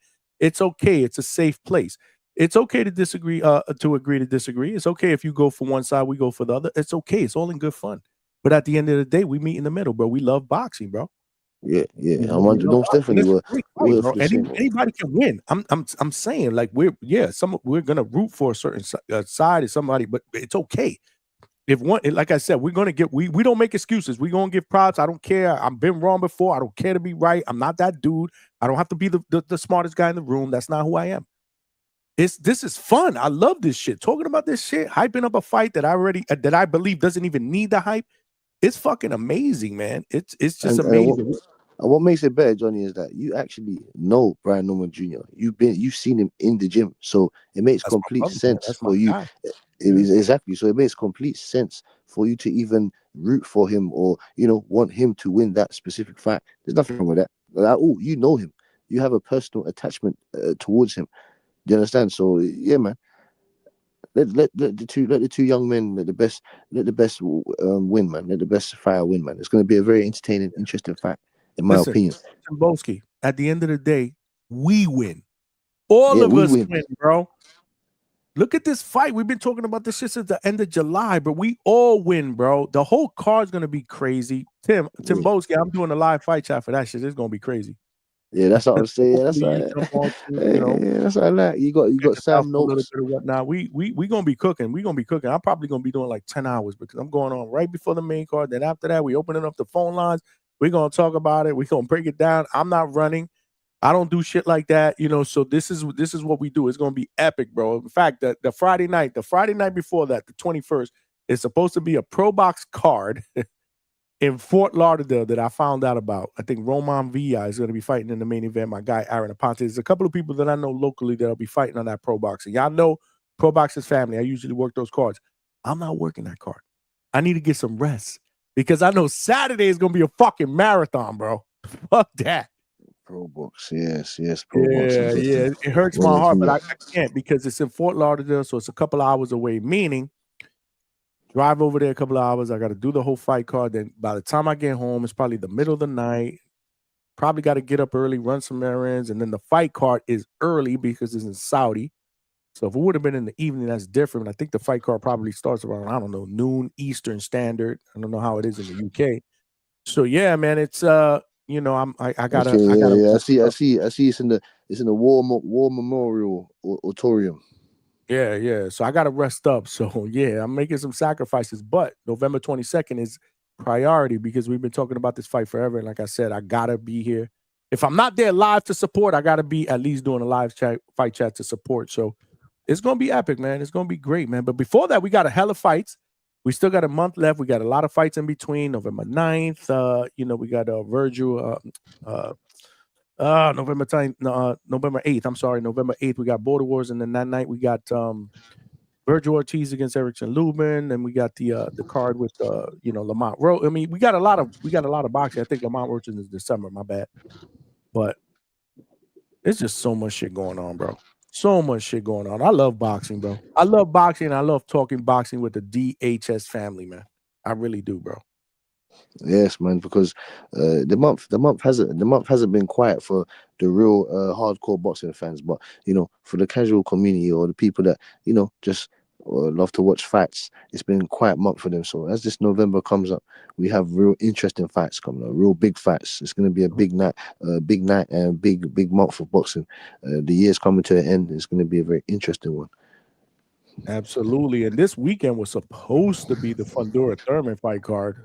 Which, that would have been great.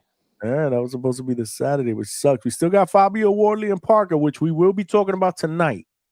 We'll talk about that one tonight. We will be back at it 9 p.m. Eastern Standard Time. We'll be talking about Fabio Wardley and Joseph Parker. That is going down on Saturday. We'll break down that fight card as much as we can. I'm sure Coach Hector Bermudez will be on so he can give his lock picks for the weekend. Well, hopefully he's on. But good conversation and good dialogue. We had 2 shows tonight because the first one obviously got jacked up with this StreamYard shit, and I was like, man, I can't go to sleep on this note. Bro. We were starting to cook, and so I just created another live on the fly. Here we are, putting in those hours. This is what we do, man. I love doing this shit, but we'll be back at it tonight, man. We'll be back at it tonight. Yeah, that's what I'm saying, Johnny, man. You know what I'm saying? Hey. You know your podcast, bro. You're getting this platform here, man. It's a salvation for the people, man. Trying to make it work, baby. Trying to make it work, man. We working, man, and we loving the journey, man. But we got. I'm inspired, man. I'm trying to win a title, man. Just like a fighter, man. I'm trying to get a title shot, man. I'm trying to win a world title. Oh no, you're in the contention. You're in contention, Johnny boy. You're in contention, Johnny boy. You know what I'm saying? You're in the ranking ring pound for pound list right now, boy. Pound for pound list, Johnny, man. The work you've been putting in, trust me. When you coming over here? When you coming across the waters, Johnny, man? When you coming to bring your family? Man, that's on my bucket list. I gotta do a fight overseas, man. At one time in my life, absolutely.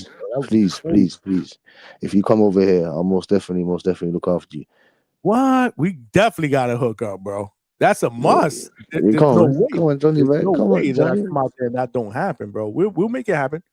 That's on my bucket list. I want to get a cred and I want to do something out there. I mean, that's on my bucket list, bro. And Johnny, man, let me ask you one crucial question, man. How is it that you still have that perfect hairline, man? I mean, break it down to me, man. Break it down to me, please, man. Hey, break it down to me, man. Listen, bro. My grandfather, rest his soul, brother, died at his mid-70s with his entire hairline, full head of hair. It's just inherited, man. Yeah, that's certainly. Listen, at the end of the day, it's. So I'm the type of dude. So I've been getting a haircut because I'm a haircut guy. I like to get shaped up, haircut, shape up, whatever. Every week. I go every Friday. That's just me. I don't care how much it costs. I find my barber. I'm committed to my barber. I had one barber when I lived in the Northeast in New York City for 20 years. I went to high school with this dude. He was my barber for 20 years.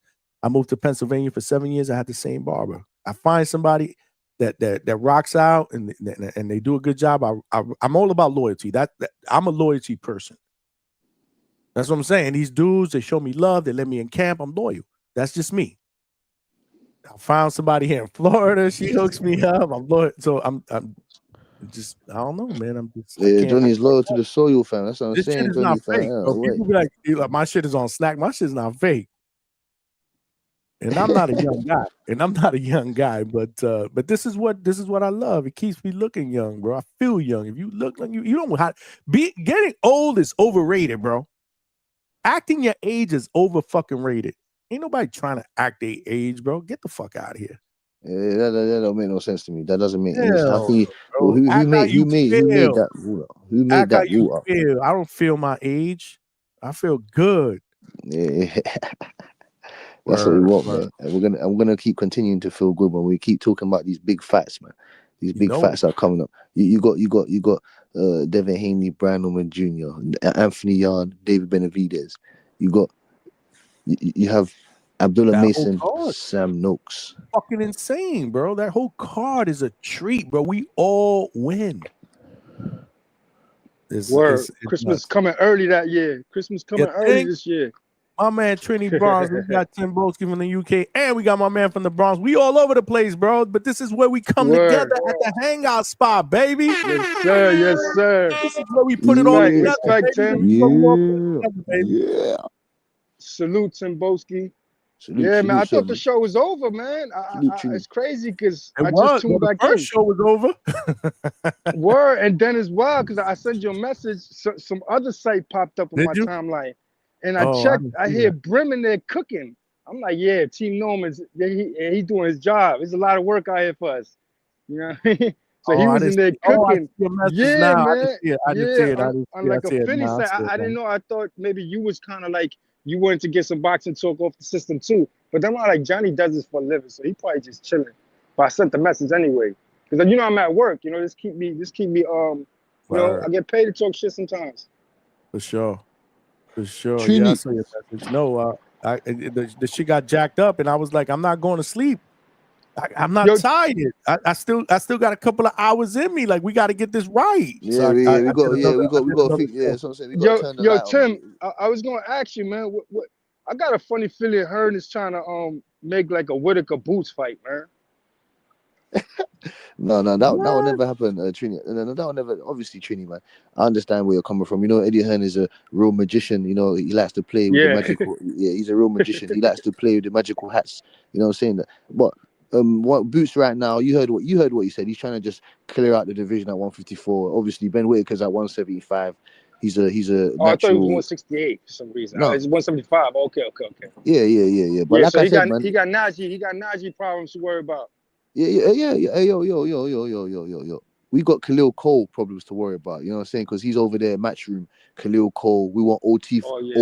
We want O'Teef Overton. We want Najee Lopez. We want your guy. We want the light heavyweights. We want your light heavyweights. You want Najee Lopez. That's what I want to hear, Tim. That's what I want to hear. I want to hear that. We want Najee. That's when we make the trip across seas, Johnny. Exactly. Trini, is he gonna leave Pro Box? What you wish for, homeboy? Yeah. It's Trini. Is he gonna come over here to the UK and fight Ben Whitaker? Is he gonna leave Pro Box to come over here and take that big fight? Yes, sir. Absolutely. Today.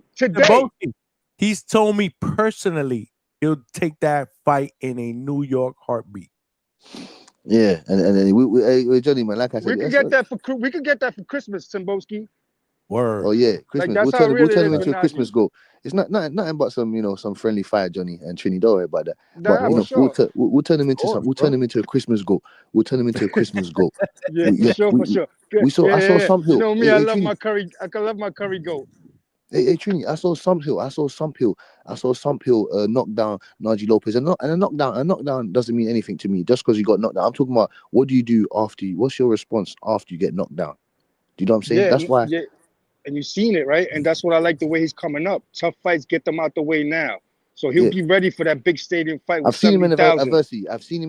Trini, and Hangout. I've seen him in adversity the same way I've seen Brian Norman Jr. in adversity. I did question. I'm just spinning it back round to Brian Norman Jr. because my point goes hand in hand.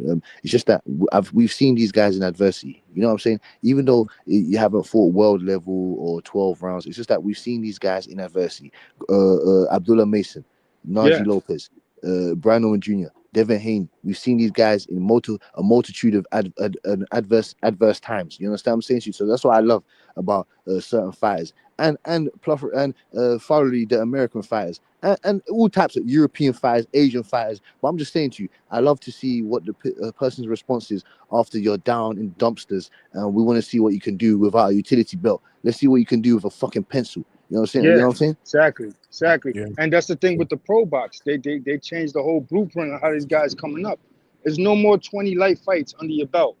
There's no more of that. These guys getting tested early, man. The 9th, 10th fight, they're in there with undefeated or fighters with 1 loss. Yeah. Correct. For sure. I wanted to ask you, Trini. And Johnny. What do you think about Devin Haney bringing in Troy Isley, multitude of sparring partners? What do you think about? What do you think about that? Because I don't believe Troy Isley is the right kind of fit, the criteria for someone like Brian Norman Jr. Because Troy Isley, I think he's a former Olympian. You know what I'm saying? I think Brian Norman Jr. Is, when I say erratic, he's got a bit more of a punch. He's got better punch output, way better conventional puncher, better sense of direction when it comes to what to do on the front foot. You know what I'm saying? He's fought at a better world level. So what do you think? What do you say about that? I think it's okay work, but I hear your point. I hear your point. I do too. I think they got some guys in there that they're probably not mentioning. I one of would them want is them in there Kevin with Newman. somebody. One of them is Kevin Newman. The 100 Kevin Newman. Yeah, Kevin Newman. Yeah, Kevin Newman. Yeah. I would have liked like a Ramos or something like that. Like, you know, somebody's gonna come forward heavy, you know what I'm saying, to have him deal with that kind of smoke. But I know he's busy with Mosley. But I liked the interview with the sparring partners that they both shared. I like what they were saying about the jab work and that Norman's working on. And like I want to ask you, Tim, like when it comes to like the boxing of Haney, do his skills, do you measure it up to like a Shakur, Lomachenko, like that? Because I don't see that footwork there like that. I see mostly like the clinch and the, you know, stuff like that, and the moving around the IQ. But before I answer that, go ahead, Johnny, because you wanted to answer after Trini did.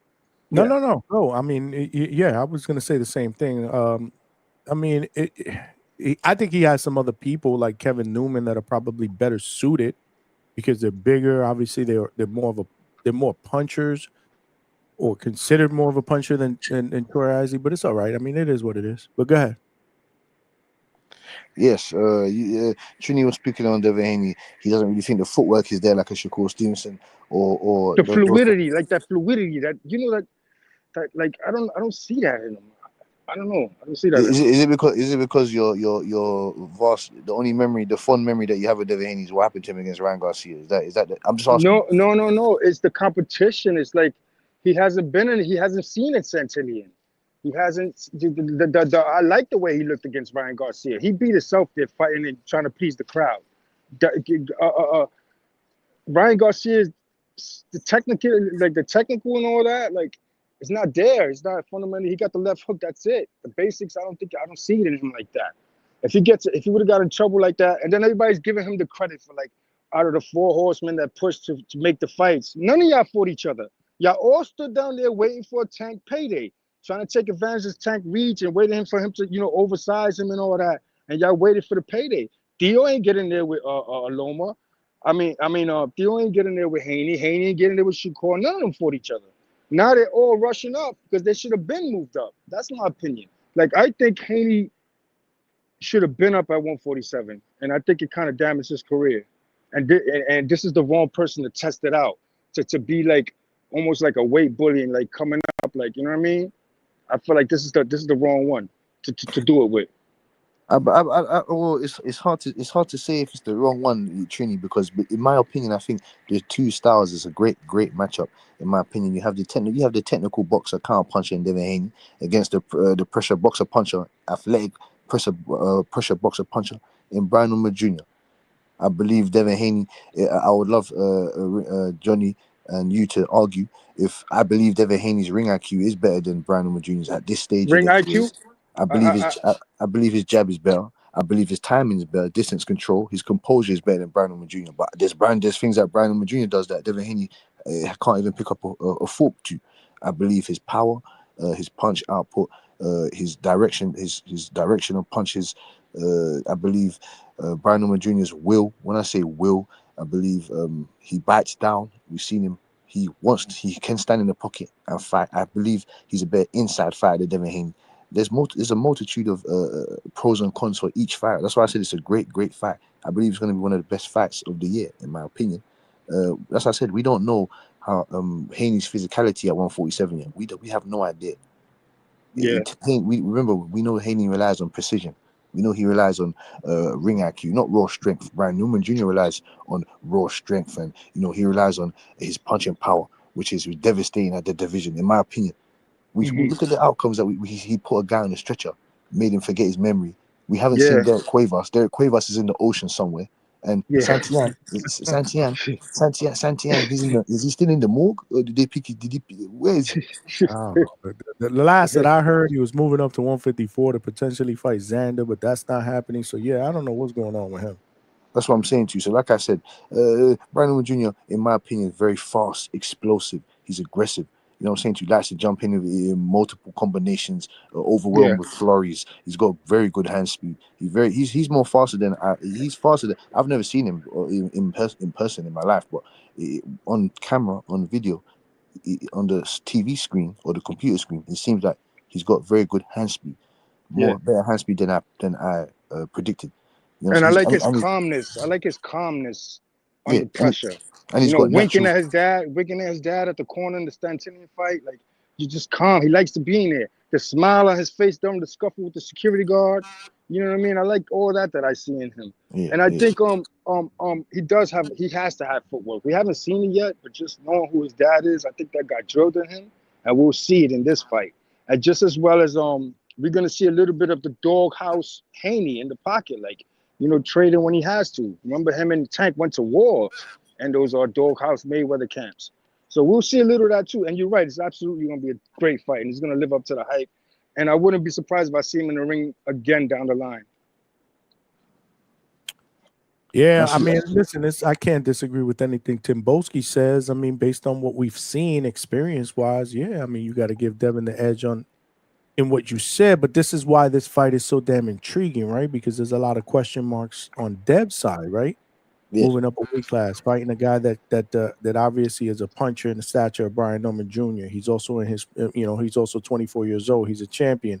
He's fighting in his normal weight class. Devin Haney obviously has the skills, and he's shown that in the accolades and in the ring IQ and blah blah blah. I mean, it all goes into this big pot, right? And we're mixing it up, and hopefully we're gonna get a gourmet dinner. When it's all said and done, once we put it in the oven and we let it bake, man, that's what it's all about, man. Like Malcolm said, man, I can't fucking wait. Malcolm said, I can't fucking wait. Oh, man, it's only a month away. It's like literally a month away. Yeah. When and look how the Thurman fight crept up, because technically that would have been this weekend. Yeah. That shit crept up on me, man. So fuck, man, it would have been this fucking Saturday. I don't understand what's going over there for Furman, Johnny, and Trini, man. I really don't understand. 1 minute, Furman was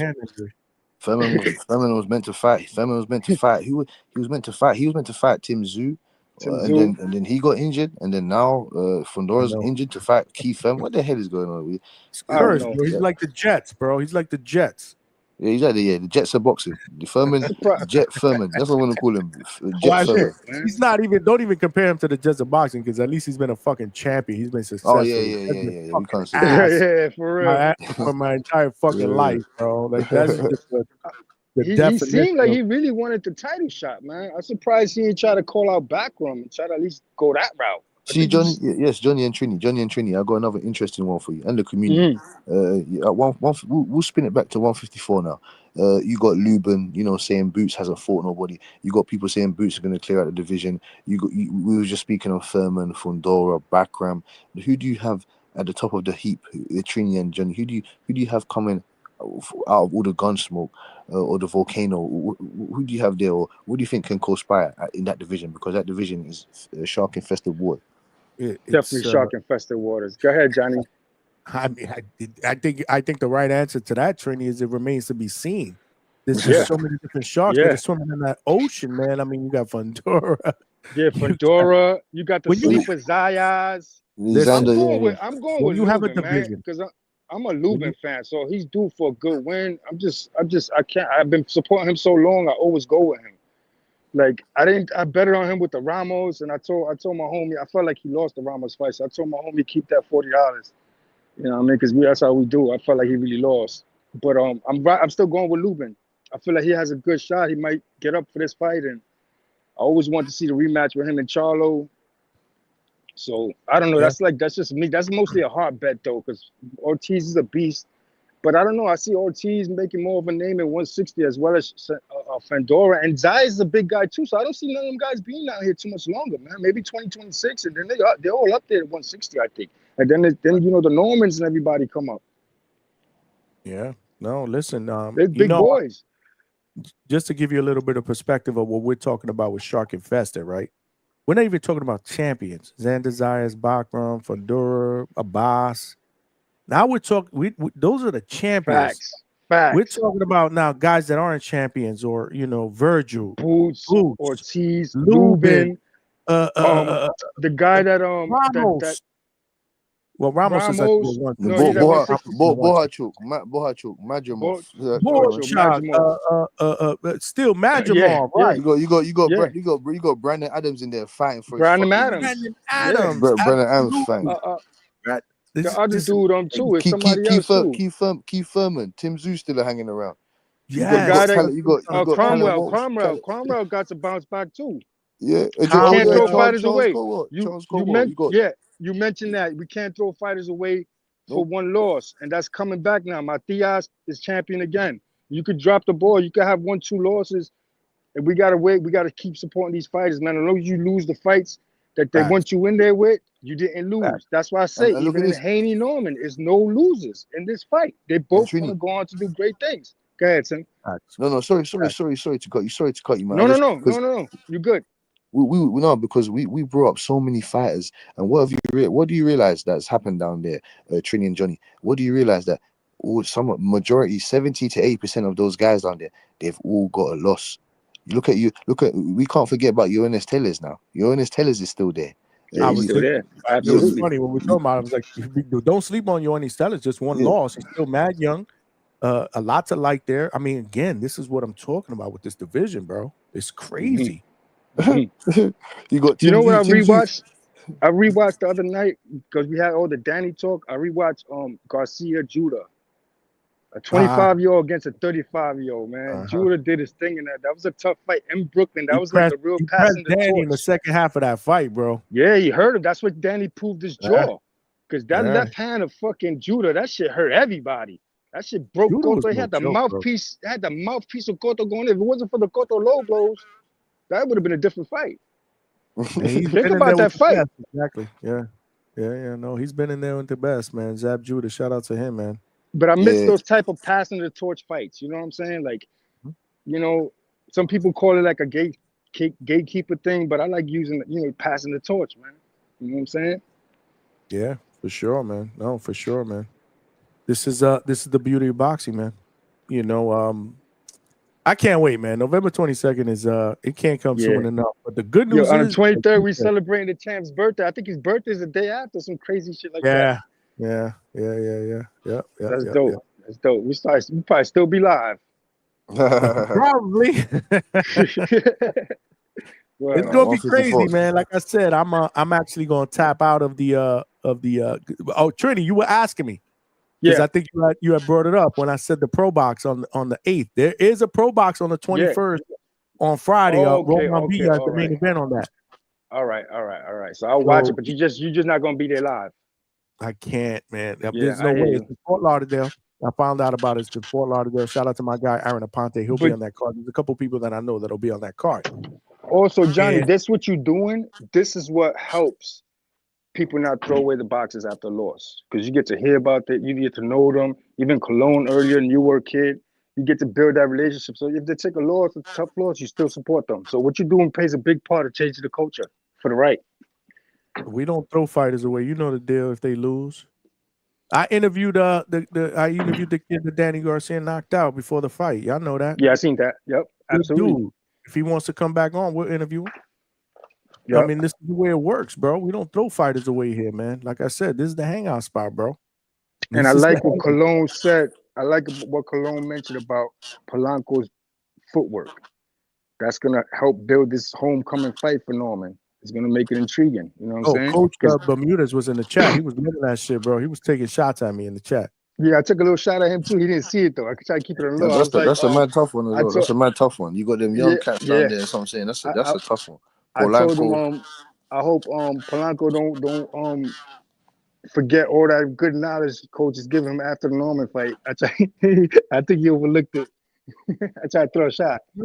I'm telling you, I have a very strong feeling that if all plays out the way I feel it's gonna play out, Polanco will be a homecoming fight for Brian Norman Jr. And he needs that to get the crowd behind him. Like I said. Polanco's got a whole fishing to do, boy, because there's some dangerous names down there for Polanco. Like, look at this, for example, Johnny and Trini. Like, for you, like you said you have a plan for a mapped out plan for a blueprint for Polanco. It's my prediction. No, it's just my gut feeling. I shouldn't. No. It makes sense. It makes sense because they're both on top rank. It makes complete sense. I'm just thinking to myself. Right. I just think it's easy to make. Like it's tailor made. That's what I think. Yeah. I would just like to see. I would like to see Polanco because like I said, we've seen Brian Norman Jr. tested, and we're going to see him tested. But with Polanco now, I would like to see him in there with maybe someone of like a Nicholas, the winner of Nicholas Flask and Tiger Johnson, Rashidi Ellis, or Kukujan, Karen Kukujan, or with the winner of Eku Esuman and Jack Catterall.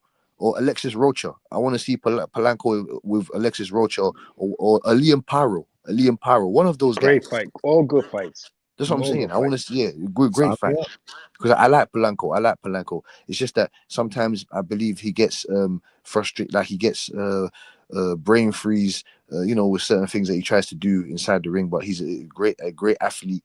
He's got great quick twitch reflex muscles, in my opinion. Very coachable. Man, I like Polanco. Got power in both hands. You know what I'm saying? So there's a lot for him to learn, man. I like to see that Brian Norman Jr. fight and him. I believe Brian Norman Jr. will beat him right now, over the sheer experience and IQ. And I believe Brian Norman Jr. he's got real super welterweight power. Brian Norman Jr. real superweight. I believe he can stay at welterweight for his whole career, in my opinion. But that's why we picking it as the homecoming. You know what I'm saying? That's why we want it as, you know what I mean? Homecoming. Give him, you know what I'm saying? It's not never easy touch with Polanco, but like an unproven guy at the homecoming where they could both make a name for themselves. But I hear what you're saying. I like the Paro fight.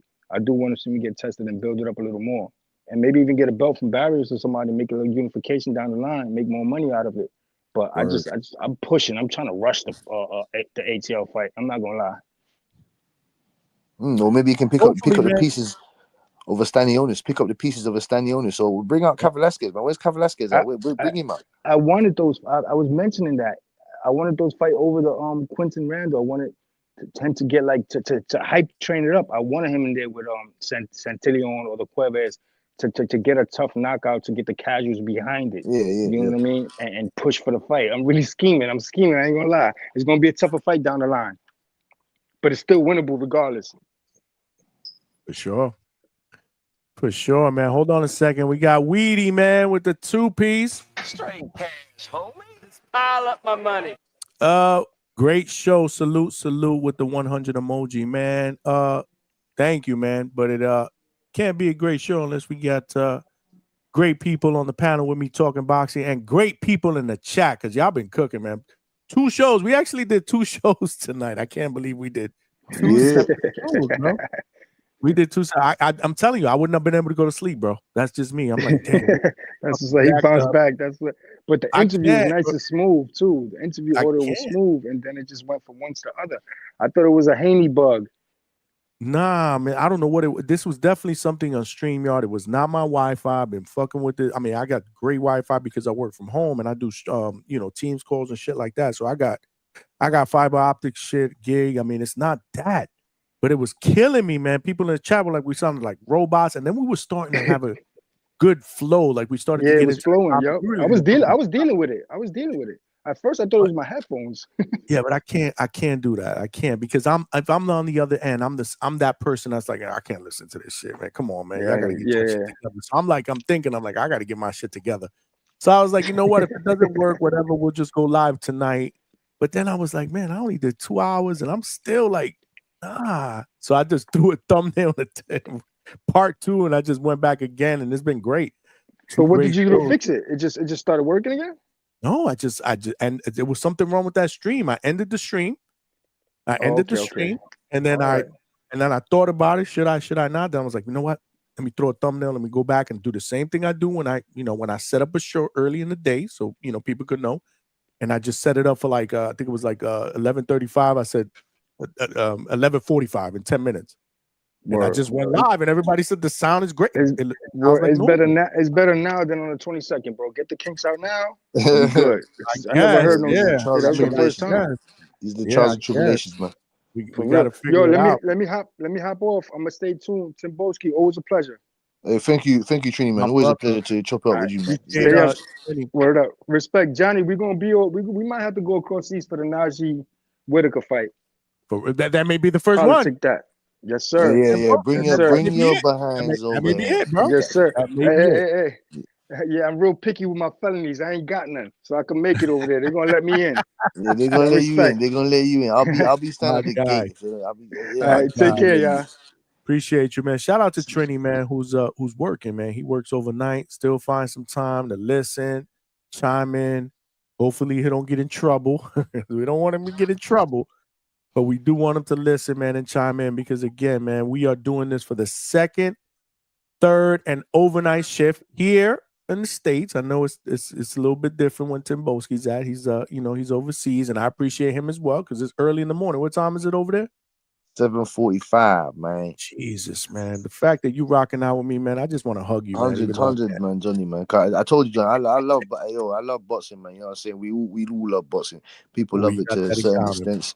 That's what I'm saying. So I told you, I got respect for your platform, bro. I believe that your platform is one of the best. You know what I'm saying? So I always make time for your platform. You know what I'm saying? I told you, I give you Two-Tone, Ness, Round One, all you guys got great platforms, fam, and you look put in all different type of works, and you guys are older. You know what I'm saying? You guys are older, so you guys you guys know a lot more than me when it comes to certain aspects of life and boxing. So I have to buckle my seatbelt and listen properly from time to time and process what you lot are saying. Trust me, people don't have the mind that I have, man. You know what I'm saying? So I look at things differently. You know what I'm saying? So I always put in time and effort for things that I wanna do. So means a lot to me, man. Appreciate the kind words. Yeah, no, listen, I appreciate you rocking out. You are family here at DHS. You're always welcome. Yeah, man. I love boxing and I love doing this shit, man. I'm about to wrap it up though, because it's almost 3 o'clock in the morning. Of course, Donnie. You've been putting in the mad work, man. I gotta get my ass to bed because I got to sleep, man. So you can do it. So you can get energy to do it again. You know what I'm saying? So yeah, man, we're gonna love you and leave you, Johnny, man. Thank you again for your platform, man. And shout out to the community, bro. The community, we need you here. You know what I'm saying? Because without you guys, Johnny will still be motivated. But we'll give him that extra, you know what I'm saying, that extra that couple extra battery juices that he needs. You know what I'm saying, to continue doing what he does, man. So salute to the community as well, man. And hope everyone has a great rest of the week. Enjoy your day, my brother. Appreciate you, man. Yes, man. Thank you, Johnny, man. Yep. Tim Boski in the building, y'all. My brother Tim Boski, man, all the way from the UK, man. Appreciate you, champ. Yeah, man. Great second show, man. Didn't go as planned, but sometimes you gotta adjust on the fly. Sometimes life in general throws you curveballs. And we had a great first show when we started at 9 p.m. Eastern Standard Time. I think we did about 2 hours and 20 minutes. We started that show with a great interview with undefeated featherweight prospect Keith Cologne Tsunami, who is 8-0 with 8 knockouts. He is coming off a TKO victory this past Saturday on Danny Garcia's Farewell to Brooklyn fight card. promoted by Swift Promotions at Brooklyn Barclays Center. And it was a good interview. We talked about that fight. We talked about Danny Garcia a little bit. We got his insights on future fights. You know, he's a young guy, but he's a student of the game. It wasn't really an interview. It was almost like he was a panel member. We got some questions from our DHS pound for pound members. We are doing memberships now. We started that yesterday, $2.99 a month. If you want to be a DHS pound for pound member, join up now. I would appreciate it. We taking questions from DHS members where I throw a post out. You get to ask questions for free. We doing the same thing that other platforms do. So it was a great interview. So again, if you want to become a member of the DHS community monthly, we call it the DHS pound for pound group. That's what I call it, man. Join up, man. The link is up pinned to the top of the chat. I'll throw that link in the chat one more time. Again, it's only $2.99, man. The price of a cup of coffee, man. Actually, less than a cup of coffee, because if you go to Starbucks to get a cup of coffee, you ain't spending $3. You're spending like $6, $7. Trust me. We go to Starbucks. We get coffees. I rock with the coffees from Starbucks. Even though back in the days I used to shit on them. Like, why are you paying $7, $8 for a cup of coffee? You can get the same coffee at Dunkin' Donuts for $3. I don't know. There's something about those coffees at Starbucks that even now, like my daughter, my wife just pushed me to it. So I'm hooked. But trust me, man, the DHS channel membership once a month for $3 is way cheaper than a cup of coffee or even a beer at a bar. So yeah, join the family, man.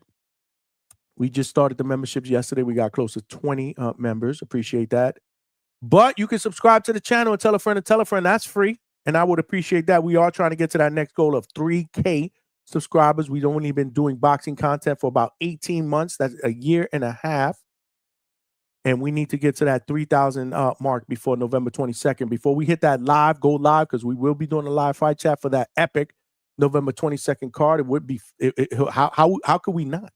We talk about Brian Norman Jr. against Devin Haney almost every day. We got emojis. I put emojis out there for members, for pound members. I put emojis out there. I put Brian Norman, Devin Haney, a red cup, which was wilding out.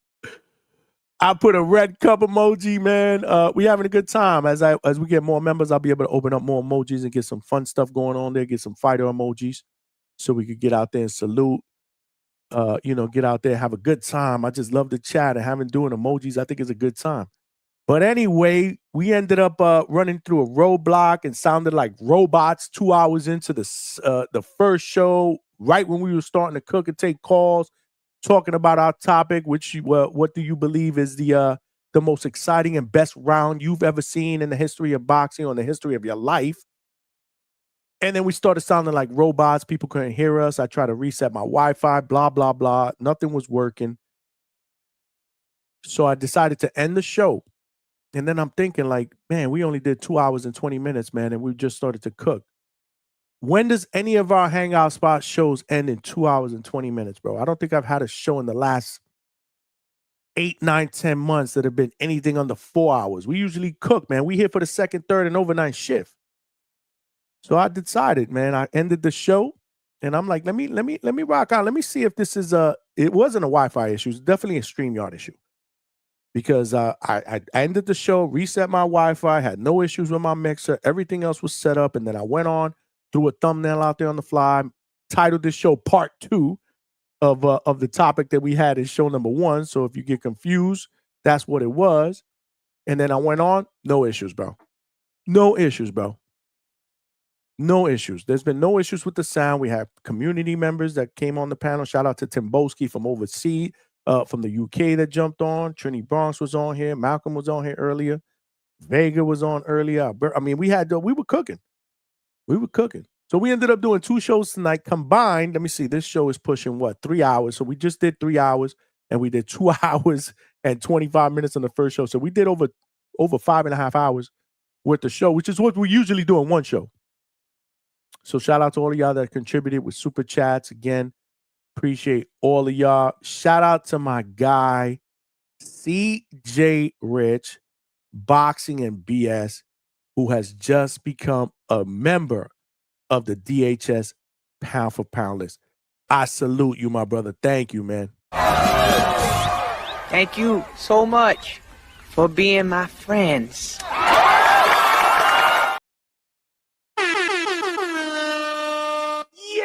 Appreciate you, my brother. And I saw yesterday you gifted a membership, man, and I can't thank you enough. If you guys are not following my guy, CJ Rich, Boxing and BS, he has a YouTube channel. He's trying to get it popping, bro. Make sure you guys show some support, man. Subscribe and show brother some support, man. He real.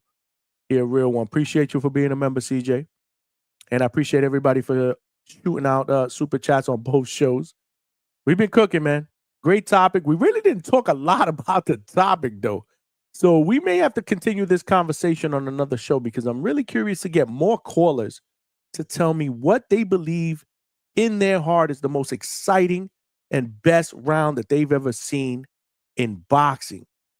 We didn't get a lot, bro. We didn't get a lot of calls, man. When we started to cook with that after the Keith Cologne interview, and then we started talking about some other stuff, because you know the deal here at the Hangout Spot. We throw a topic out there, but this is a Hangout Spot, bro. We could talk about anything.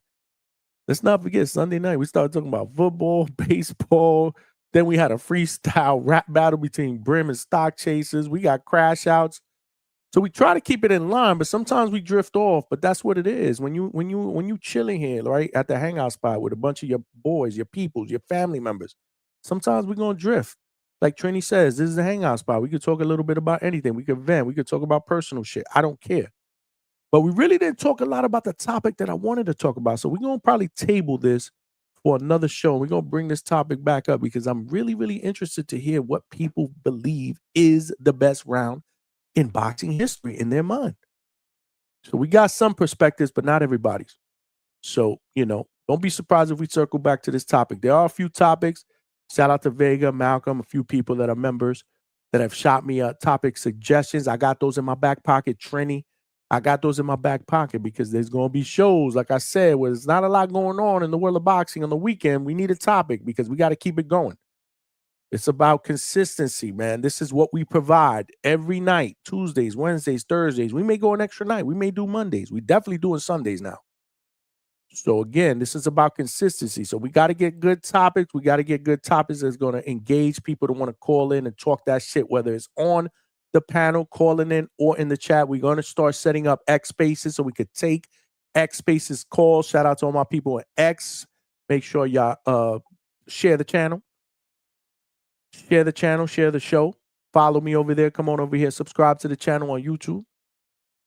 So, we're going to set up a Discord. I know I haven't done that yet. I've been saying I'm going to do it, but it's so damn busy with work and this. I mean, we're going to set it up. Before November 22nd, though, I want to have at least 2 or 3 different avenues for people to call in because after that fight card, there's going to be people calling in. I'm going to have to do time calls so we could get to everybody. It's going to be crazy. It's going to be crazy.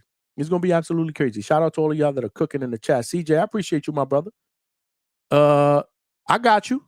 He said, CJ said, I would appreciate you pulling up. Yeah, I got you. We'll make an appearance, brother. Definitely. You can count on that, man. Curtis Robinson, I appreciate you. Trini Bronx, man. Appreciate you, man. Tim Boski overseas, appreciate you. Roger that. Salute to you, my brother.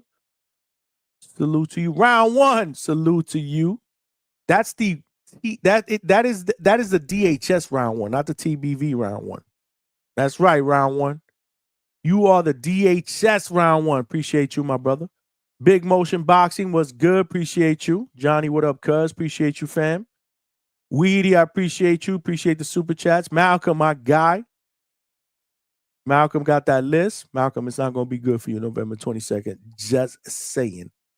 DJF, appreciate you, my brother. Mexican Boxing #1, appreciate you. Yeah, we've been cooking, man. But yeah, we're going to call it, man, because it's late. I'm tired. I got to get up in the morning. We're doing it again tonight, 9 p.m. Eastern Standard Time. We will be previewing the fights that are coming up this Saturday, headlined by Fabio Wardley and Joseph Parker over in the UK. Coach Bermudez will probably be on to do his picks and lock bets. If he's not, it's okay. We'll rock out. We'll have a good time. Maybe we'll circle back on this topic if we don't want to talk about the fights from the weekend, but there's always going to be something to talk about at the Hangout Spot because you know how we do it up. Y'all family, love y'all. Appreciate that. Hold on. We got one more last minute super chat. Man, my guy CJ Rich, man, doing it up, man. Gifted 1 DHS membership, man. CJ, you the champ. The champ is here. The champ is here. The champ is here. And that goes to Weedy, my guy Weedy. Weedy's a member. Weedy is a member for a month. CJ, appreciate you, man. Thank you, man. Appreciate you. Weedy is a member now. For a month at least. Let's go. Let's do it. Man, I can't wait till 9 o'clock, man. We're going to cook. Get some sleep, y'all. I'm going to get some sleep. We will be back at it 9 p.m. Eastern Standard Time. Make sure y'all here, man. Live and direct, man. Tune in early. It's going to be an epic show, man. But as always, this is your boy Johnny signing out from the Hangout spot. Much love. Talk to you at 9 p.m. Peace.